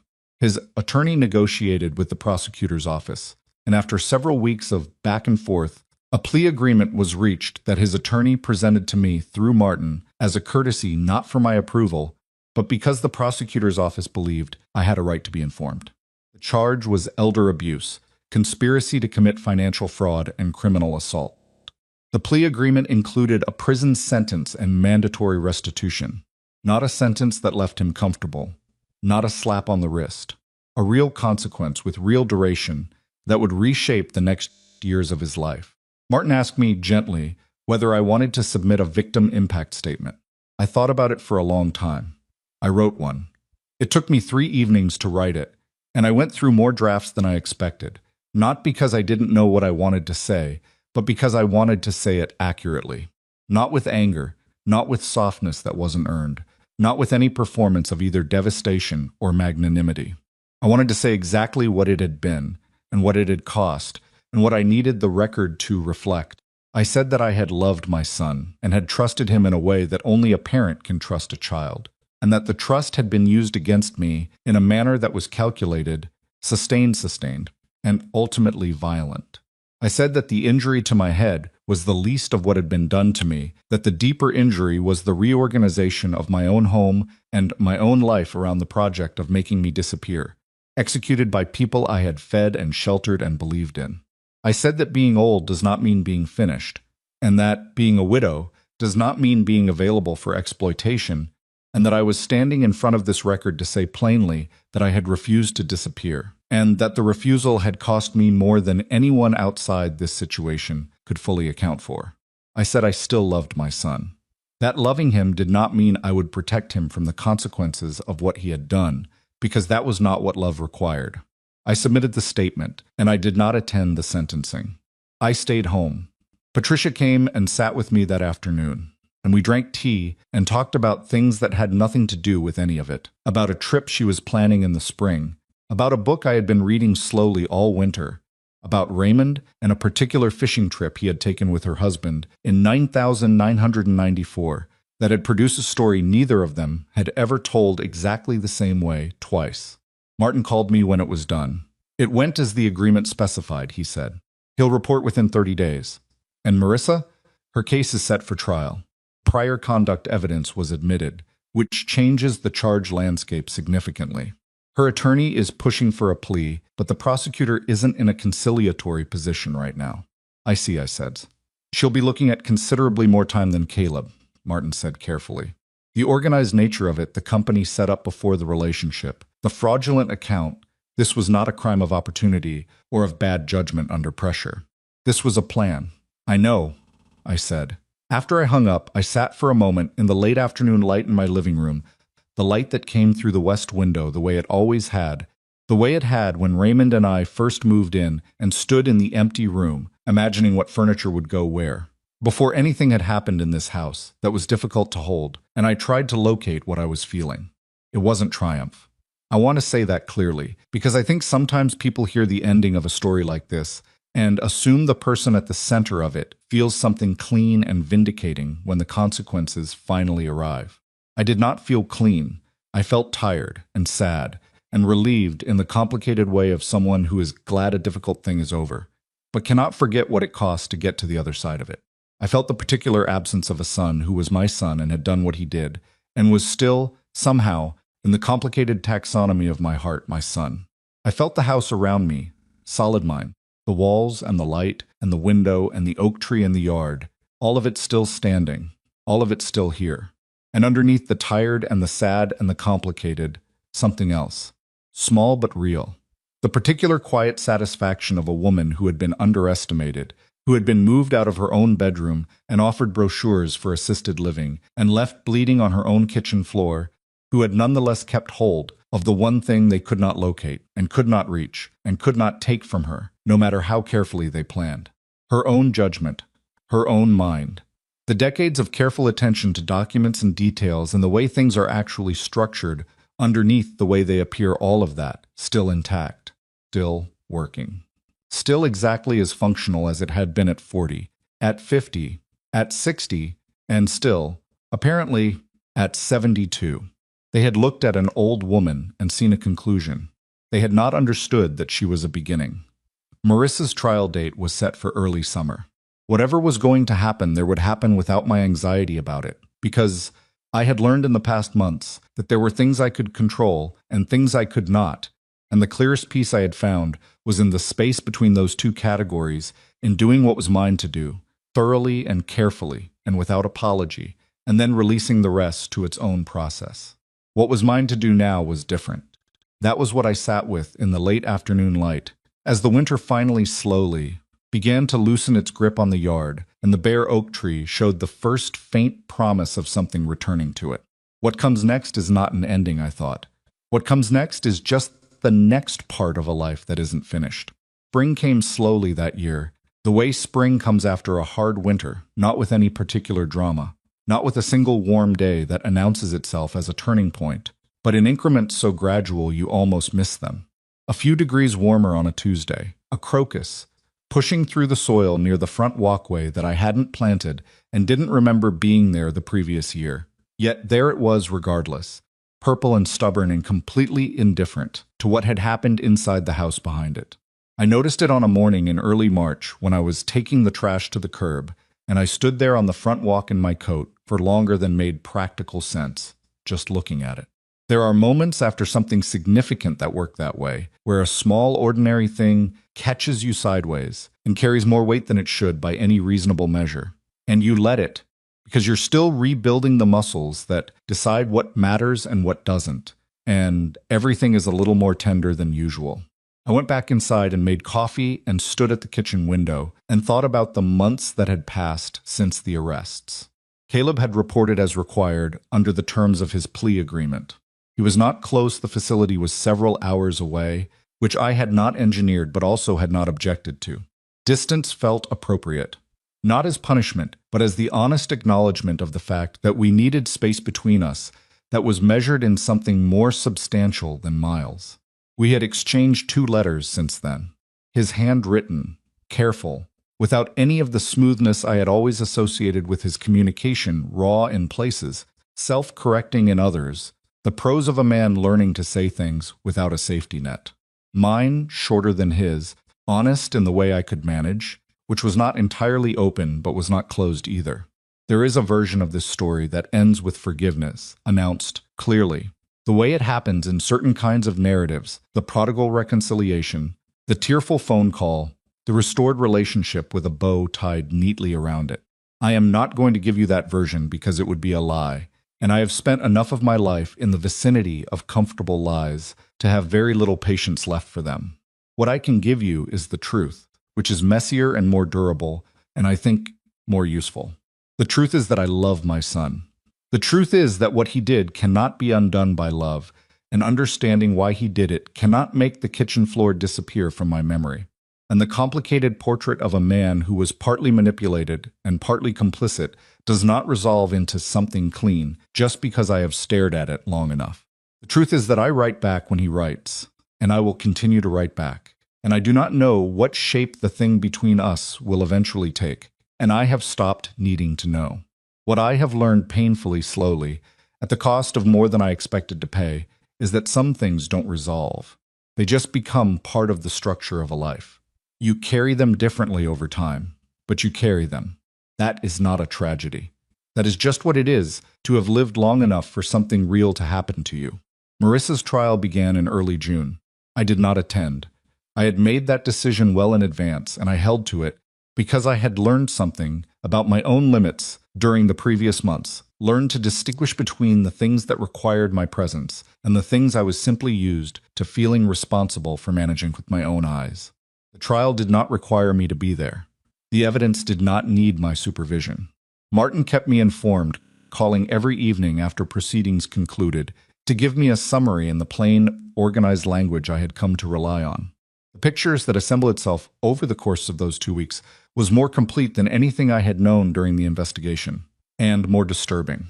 Marissa Delane, born 44 years ago in a small town in western Ohio, had a history that the investigators' prior conduct research had only partially surfaced before trial. What emerged in the courtroom was the fuller version, a pattern that stretched back 15 years, to a first marriage to an older man with modest assets that had ended when those assets were substantially diminished under circumstances the man had never fully understood. Then a period of several years during which she had worked in financial services, a position from which she had been quietly separated after irregularities in client accounts were flagged. Then a second relationship with a widower in his 60s that had ended when his adult children hired a private investigator and discovered transactions their father couldn't account for. No charges in that case. The widower had refused to cooperate, and the adult children hadn't had enough to force the issue. And then Caleb, who had been charming and financially overextended and in possession of a mother with significant assets and no remaining family to complicate access. Martin told me all of this over the phone each evening, and each evening I sat in my kitchen or my living room and listened. And what I felt was not the vindication of having been right about her. I had not been right about her, not initially, not for a long time, and I don't find comfort in revising my history to suggest otherwise. What I felt was a cold, specific anger that took me several days to name accurately. I was angry because it was a profession. What Marissa had done to me, and to the widower before me, And to the first husband before him, it was skilled, practiced, refined through repetition, and aimed specifically at people in particular kinds of vulnerability. Older people, people who were lonely or grieving or financially exposed, people that a certain calculation had identified as targets rather than as human beings with full and continuing lives. She had looked at me and seen an inventory. She had looked at my grief and my loneliness and my age and calculated accurately, as far as she could see, that these things made me manageable, that the combination of my emotional need and my physical decline and my family isolation was an opportunity to be developed, slowly and carefully, until the moment was right. She had not been entirely wrong in her calculation. That is the part that sits hardest. She was wrong in the end, spectacularly and completely wrong. But the middle of the plan had worked. I had been lonely enough to say yes, compliant enough not to act immediately, and isolated enough that no one outside the house had seen clearly what was happening until I began to dismantle it myself. If I had been a different woman, less organized, less legally careful, less possessed of a 23-year relationship with a good attorney and a kitchen camera my late husband had installed, the outcome might have been entirely different. I sat with that knowledge for a long time. Not with shame. Exactly, I didn't do anything wrong by being lonely. By loving my son, by wanting company in the house where Raymond and I had spent 30 years. Loneliness is not a moral failing. Grief is not an invitation. But I sat with the knowledge of how close the margin had been, because I think that knowledge is important. I think people need to understand how these things work, how gradual, how reasonable seeming, how dressed in the language of care and practicality and family, because the version of this story where Evelyn Mercer had not happened to be meticulous about documents is a version where she loses her home. That version is happening right now to someone else, probably to many someone else's, and the women and men at the center of those versions are not less capable than I am, not less deserving of protection, not more culpable for the vulnerability that was exploited. They are simply in the path of something they were never warned about clearly enough. Marissa was convicted on all counts. The sentencing took place in late July. I was not there for that either, but Martin called me within an hour of the judge's decision. 7 years, he said, with mandatory restitution on the financial fraud charges. Prior conduct evidence was weighted heavily. I was in the backyard when he called, standing near the oak tree, which had leafed out fully by then, the summer green of it thick overhead, the same tree that had been bare and skeletal through all of the hard months.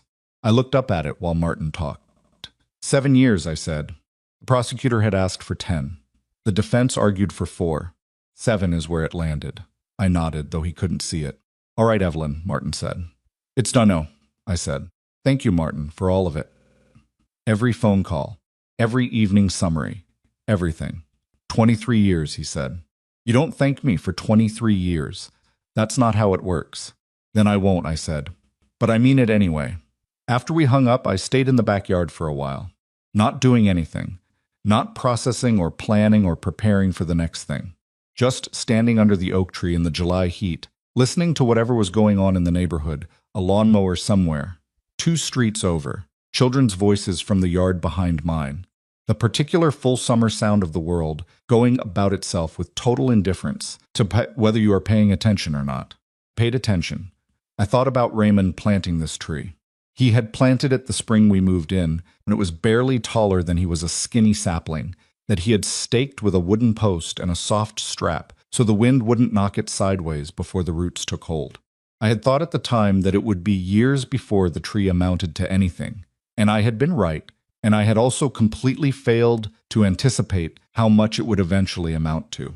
Standing under it now, with its canopy full and its trunk thick and solid, I understood something about patience that I don't think I had fully understood when Raymond put that sapling in the ground.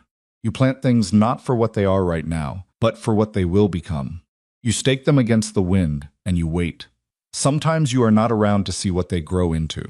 Sometimes you are, and when you are, you stand under them on a July afternoon, and you just let yourself be grateful. Without explanation, without needing to say it to anyone, I was grateful. The commercial space that had housed Caleb's supply company sat empty for several months after the business wound down. It was the largest of my commercial properties, a wide, low building with a generous parking area and good bones that had been built for industrial use and converted to retail supply years before I purchased it. I had been thinking about what to do with it since before the trial concluded, turning it over in the background while the more urgent things demanded attention. I had been talking to a woman named Delia Warren. Delia had been introduced to me through a veterans support organization that one of my rental tenants was involved with a casual mention in a conversation about nothing in particular, the kind of connection that doesn't look like anything when it happens. Delia was 51, a Marine Corps veteran who had done 2 tours and come back with a bad knee, a practical mind, and an idea she'd been trying to execute for 3 years without finding the right conditions. She wanted to open a cafe, not a trendy one, not the kind of place that spent more on the logo than the food, but a working cafe. The kind with reliable coffee and honest food, and a staff made up primarily of veterans and people coming out of difficult circumstances who needed a real job with a real wage and a manager who understood what it meant to start over. She had the concept and the experience and the specific kind of organized competence that I recognized from having spent decades trying to identify it in people I was considering doing business with. What she did not have was a space she could afford. We met in person for the first time at a diner near the empty commercial property. Delia arrived 5 minutes early, which I noted. She had a folder of her own, a business plan, a staffing model, projected revenue figures for the first 3 years that were conservative in a way that suggested she had done the math honestly rather than optimistically. She walked me through it without overselling it, which I also noted. There's risk in the staffing model, she said. I'm not going to pretend there isn't. Hiring from populations that have faced barriers means more investment in training and more tolerance for early difficulties. Some investors don't have the appetite for that. What's your turnover projection? I asked. She told me. It was higher than a conventional cafe model would have targeted, and she had built it into the numbers as a real cost rather than a footnote. And your average employment duration, once they've been there 6 months? I asked. She told me that too. It was considerably better than industry average for comparable workers, which meant the investment in the first 6 months was buying something real. I asked several more questions. She answered all of them directly and without hedging, and twice she said, I don't know when she didn't know, which is the answer I trust most in a business conversation. What do you need from a landlord? I asked. She looked at me steadily.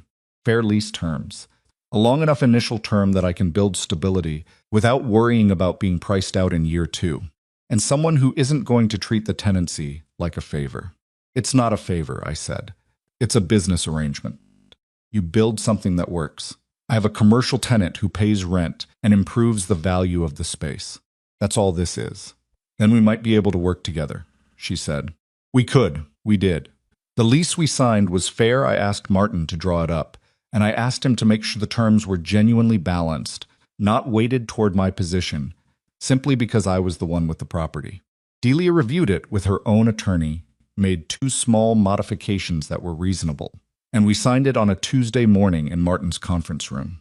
She shook my hand when it was done. A firm, brief handshake, and I felt something I hadn't expected to feel in the middle of a lease signing, something that was adjacent to hope, without being sentimental about it. She named the cafe Groundwork. I thought that was exactly right. The opening happened in October on a Saturday that was cold enough for coats, but clear enough that the parking lot felt welcoming rather than bleak. Delia had hung simple lighting along the front of the building and put a chalk sign on the sidewalk and kept the rest of it unpretentious, which was consistent with everything else about her. Inside, the space was warm and clean and smelled of coffee and something baking. And there were 12 people working that day, 10 of whom were veterans or people from the transitional employment program she had partnered with. I came in about an hour after it opened, when the initial rush had settled into the ordinary rhythm of a busy morning. Delia saw me come in and gave a brief nod, not the effusive greeting of someone trying to perform gratitude, just the nod of a person who is in the middle of running an operation and acknowledges you without stopping the operation. I liked that very much. I ordered coffee and a piece of cornbread that a young man behind the counter named Marcus told me was his grandmother's recipe, modified slightly for volume. I sat at a table near the window with my coffee and my cornbread, and I watched the room. It was not a perfect morning.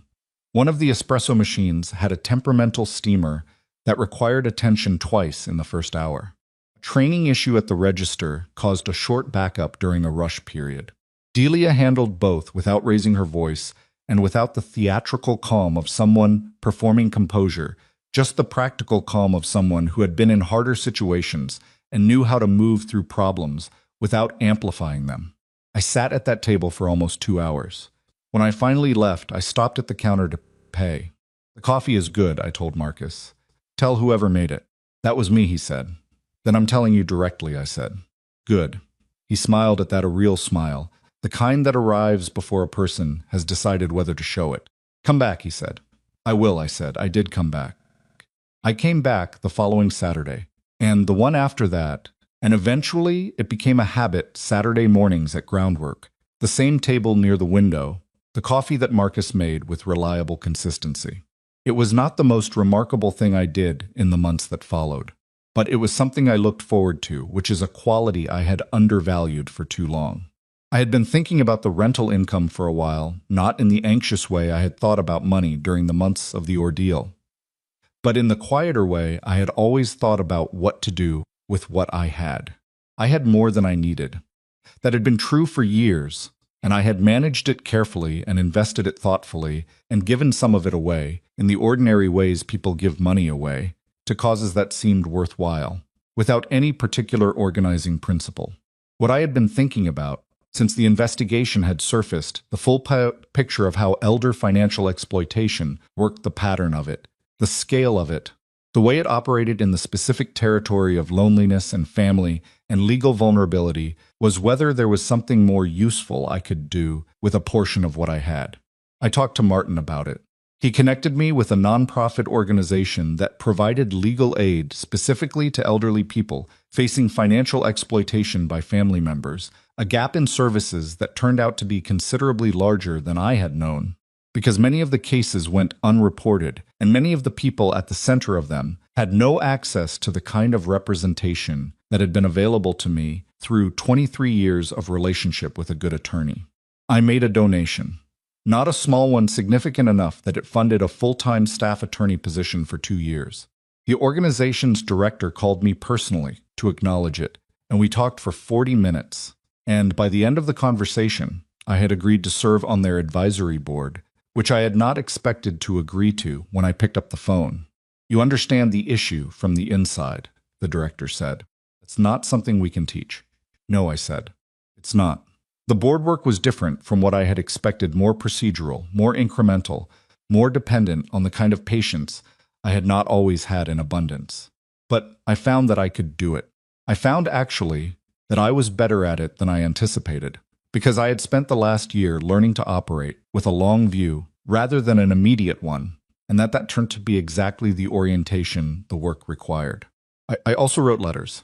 Not public letters. I have no interest in becoming a public figure or telling this story to audiences beyond the one I am telling it to now. Private letters written to the organization's clients when they consented to receive them, from one person who had been through something similar to another. Not advice, exactly. Not the inspirational messaging of someone who had come through their difficulty without scars. Just the honest accounting of a woman who had also sat on a kitchen floor, who had also been moved to the smaller room, who had also had the brochures left on the table, who had also heard the particular silence of a person deciding to leave while you were still bleeding. I tried to say, I know what this is. I know what it costs. And it does not cost you yourself unless you let it. I don't know if that helped anyone. I hope it did.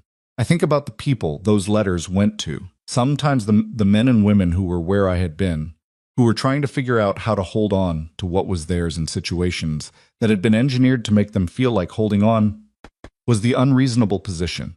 I think about what I wish someone had said to me early in the months when I had started to feel the current in the room and hadn't yet named what it was.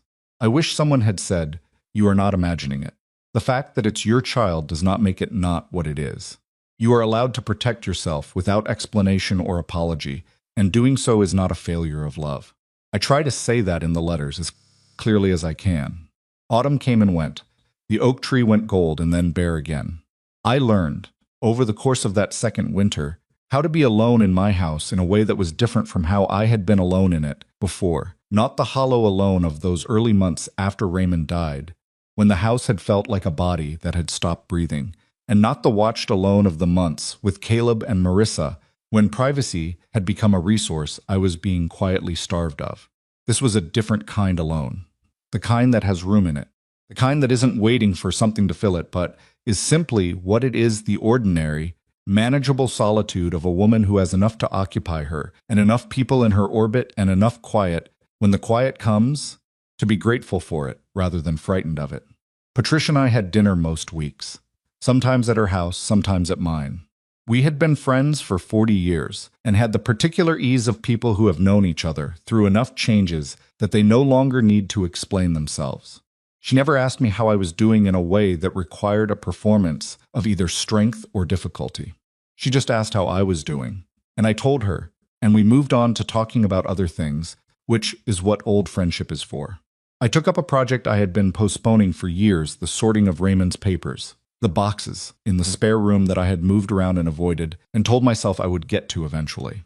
I got to them that winter, over the course of several Saturdays, sitting on the floor with my back against the bed, and the boxes spread around me. Most of it was practical old business documents, correspondence that could be recycled, records that had outlasted their relevance. But there were other things too. Letters Raymond had kept from early in our marriage, before I knew he kept letters. A folder with photographs I hadn't seen in years.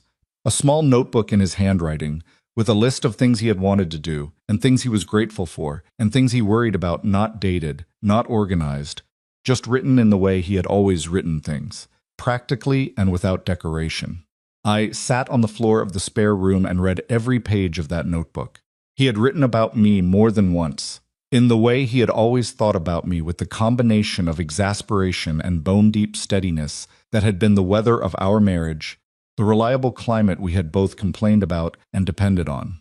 He had written, in a passage toward the end of the notebook that I could not date precisely, something that I will not reproduce here, because it was between him and whatever he was writing to, but that said something about the particular quality of my stubbornness and what he believed it had built, and what he trusted it would continue to build. I sat on the floor and held that notebook for a long time. He had known. Not the specific events, he couldn't have known those, but the shape of me, the thing underneath the stubbornness that made the stubbornness something other than mere difficulty. He had known that thing, and had trusted it quietly, the way he had done most things without announcement, without requiring acknowledgement, in the patient way of a man who believed in long time frames. I put the notebook in the drawer of my nightstand. I finished sorting the boxes that afternoon, and I recycled what needed recycling, and I organized what needed organizing, and when I was done, the spare room was the spare room again, clean and quiet, and available for what it actually was, which was a room in my house that I could use for whatever I chose. The guest room, which had been my room, taken from me, which was mine again. I put a reading chair in it, the one that had been Raymond's from the bedroom, that I had never been able to put anywhere, without it feeling like a placeholder. In the spare room, near the window, it stopped being a placeholder and became a chair again. A place to sit on Sunday afternoons with a book and the particular light that came through that window in the late afternoon, which was different from the kitchen window's light, but just as good in its own way. I read there most Sundays. It was, and I mean this plainly and without sentimentality, one of the best parts of my week. The second letter from Caleb arrived in February, almost exactly a year after the night in the kitchen. It was longer than the first one. He had clearly been thinking carefully about what he wanted to say, in the way that people think carefully when they have extended time and no distractions, and the structure of their days does not allow them to avoid their own thoughts. He talked about the work he was doing in there, a financial literacy program he had enrolled in, which I found both darkly ironic and genuinely appropriate. He talked about other men he had met, and what their situations had in common with his, and what was different. He talked about Gerald, who had apparently written to him, once a brief letter, not warm but civil, which Caleb described as more than he had accepted, and less than he had hoped for, which he understood was exactly right. He wrote about me toward the end of the letter. Not in the managing way he had sometimes communicated with me when he was on the outside, not working me toward something, or softening something, or laying groundwork. Just directly. He said he had spent a long time trying to understand how I had built what I built, the documents and the protections and the long, quiet care of arrangements he had never known about, and that what he kept arriving at was the understanding that I had spent years protecting him, even when I wasn't sure he deserved protecting, and that the investment clause, the thing that had ultimately been the instrument of his consequences, had been built from the same care that had rescued his business 9 years earlier, and that those two things being the same action was something he would probably be thinking about for the rest of his life. He said he didn't expect anything from me, that he wasn't writing to ask for anything or to move me toward anything, that he was writing because he needed to say it and because he believed I deserved to hear it. I read the letter twice at the kitchen table. Then I went and got a piece of paper and wrote back. I told him that the investment clause had not been built with him in mind. I told him the truth that I had put it there because I was a careful person who understood that documents needed protection language, and that if I had sat in Martin's office, imagining any specific scenario for it, it would not have been this one. I told him that the money I had put into his business 9 years earlier had not been a loan or a strategy or a protection against future behavior. It had been a mother trying to keep her son from losing something he had built in the only way she could do it, without his pride preventing him from accepting it. I told him that what he had done, the full arc of it, from the first brochure to the kitchen floor, had not destroyed my love for him, but had changed the shape of what that love could hold, the way a container changes shape when it survives a significant impact. It holds the same amount, but differently. The fractures are part of the structure now. I told him to do the work that was in front of him. Not for me, for himself.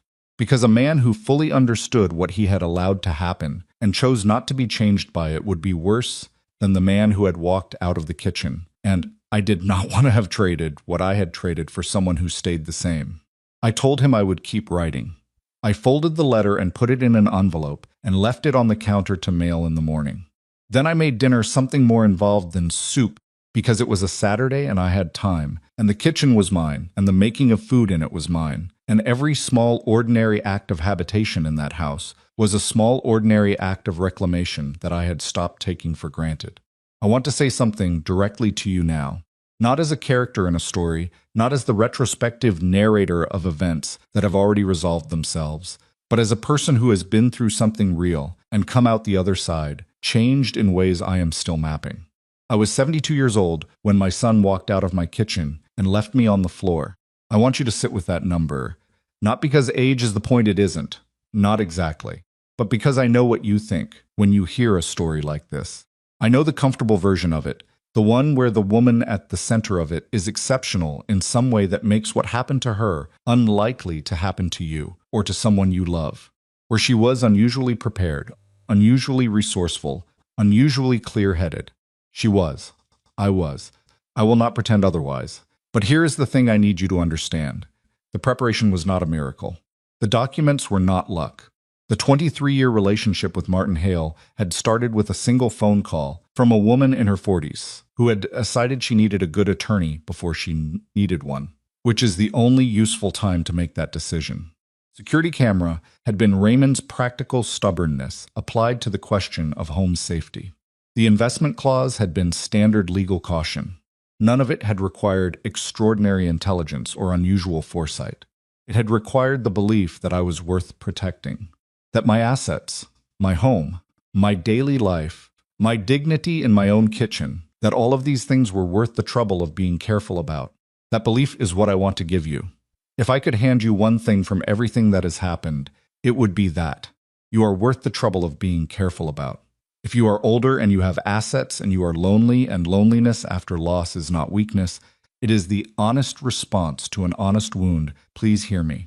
People who exploit elderly adults do not announce themselves. They come as family, as care, as practicality and love, and the language of protection.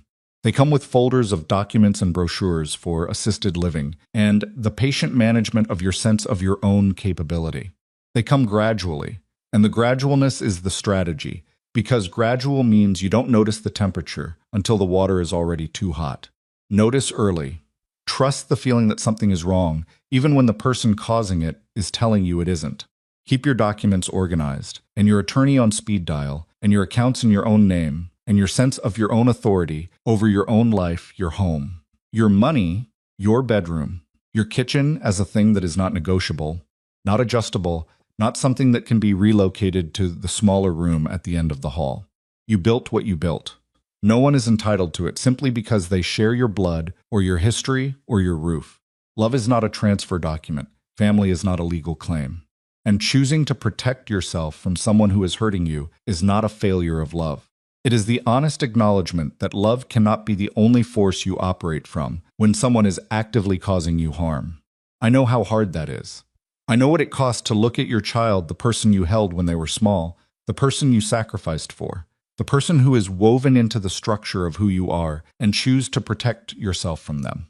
I know that cost in the specific physical way of a woman who paid it. I am not minimizing it, or rushing past it, or pretending it resolves into something clean. But I am standing on the other side of it, and I am telling you that the alternative, the version, where I signed the papers, where I let them move me into the smaller and smaller rooms of my own life until there was nothing left of me but an obstacle. To be managed, that alternative would have cost more. It would have cost everything. You are allowed to stand up. You are allowed to protect what is yours. You are allowed to love someone and refuse to be destroyed by them in the same breath, because those two things are not contradictions. They are just the complicated truth of what love sometimes asks of you, not surrender, but the harder thing. The thing that looks like hardness from the outside, and is actually, if you have the courage to do it, the most loving thing available. It is spring again now. A full year since the crocus pushed through the soil near the front walk, and I stood looking at it in my coat like a woman who had forgotten that things come back. The oak tree is budding. The cafe is full on Saturday mornings. The rental properties are occupied and the commercial spaces are leased, and the trust is intact and the house is mine, entirely and without negotiation, in every room and every corner and every window and every inch of floor. The scar above my eye has faded to the point where I don't always notice it in the mirror. But I have stopped hiding it under my hair, stopped angling my head in certain lights to minimize it. It is part of my face now. It is part of the record of what happened and what I chose to do about it. And I have decided that there is nothing in that record I am ashamed of, and therefore nothing in it that needs concealing. Patricia tells me I look well. She says it the way she says things that are true plainly, without emphasis, as an observation rather than a compliment. I feel well. Not perfectly, not without the particular weight of things that have not resolved and may never fully resolve, but well in the way that matters present in my own life, clear about what I value, engaged in the world in ways that feel chosen rather than obligated. I think about Raymond sometimes when I am in the backyard near the oak tree he planted. I think about what he would say. He was not a sentimental man, and he would not have offered poetry. He probably would have said something about the clause language, about how including that protection had been the right call. Practically speaking, which was the highest compliment he offered to decisions. He would have said it as though it had been obvious. The way he had always treated my best decisions as though they were obvious. Which was partly infuriating and partly the most consistent form of respect he had available. I think he would have been proud. Not because I won, I resist that framing. Because winning implies a contest I never wanted to be in. But because I did not disappear. Because when the pressure came to make me smaller and smaller until there was nothing left to contend with, I refused. Because at 72 years old, with stitches in my forehead and everything at stake, I found in myself the same thing I had found at 24, with a used truck and a business certificate, and the stubborn refusal to believe the ceiling was where other people said it was. The belief that I was not finished. I was not finished then. I am not finished now. Whatever comes next, and things will come next, because life does not become simple, simply because you have survived something complicated. I will meet it the way I have tried to meet everything. With attention, with preparation, with the willingness to be honest about what I see, even when what I see is difficult. With the understanding that love is real and also not sufficient on its own, that people can hurt you and still be complicated human beings, that you can grieve what you lost without pretending you didn't lose it. And with the knowledge, the hard-earned, kitchen floor, 5 stitches, 23-year attorney knowledge that the most important thing you will ever protect is not your house or your money or your properties or your careful documents, though all of those things matter and you should protect them fiercely. The most important thing you will ever protect is yourself, your sense of your own worth, your right to stand in your own kitchen without flinching, your belief that your life, at whatever age you are living it, is still your life, still full, still yours, still capable of growing into something you haven't seen yet. That is what no one could take from me. That is what I am still standing in. That is what I want to leave you with, not the drama of what happened, not the legal architecture of how I survived it, but this: you do not have to be exceptional to deserve protection. You do not have to be extraordinary to refuse to be erased. You only have to believe in the plainest and most durable terms that you are worth the trouble of standing up for. You are. I am proof that you are. And if no one has told you that clearly enough, in terms direct enough to carry, I am telling you now. Stand up.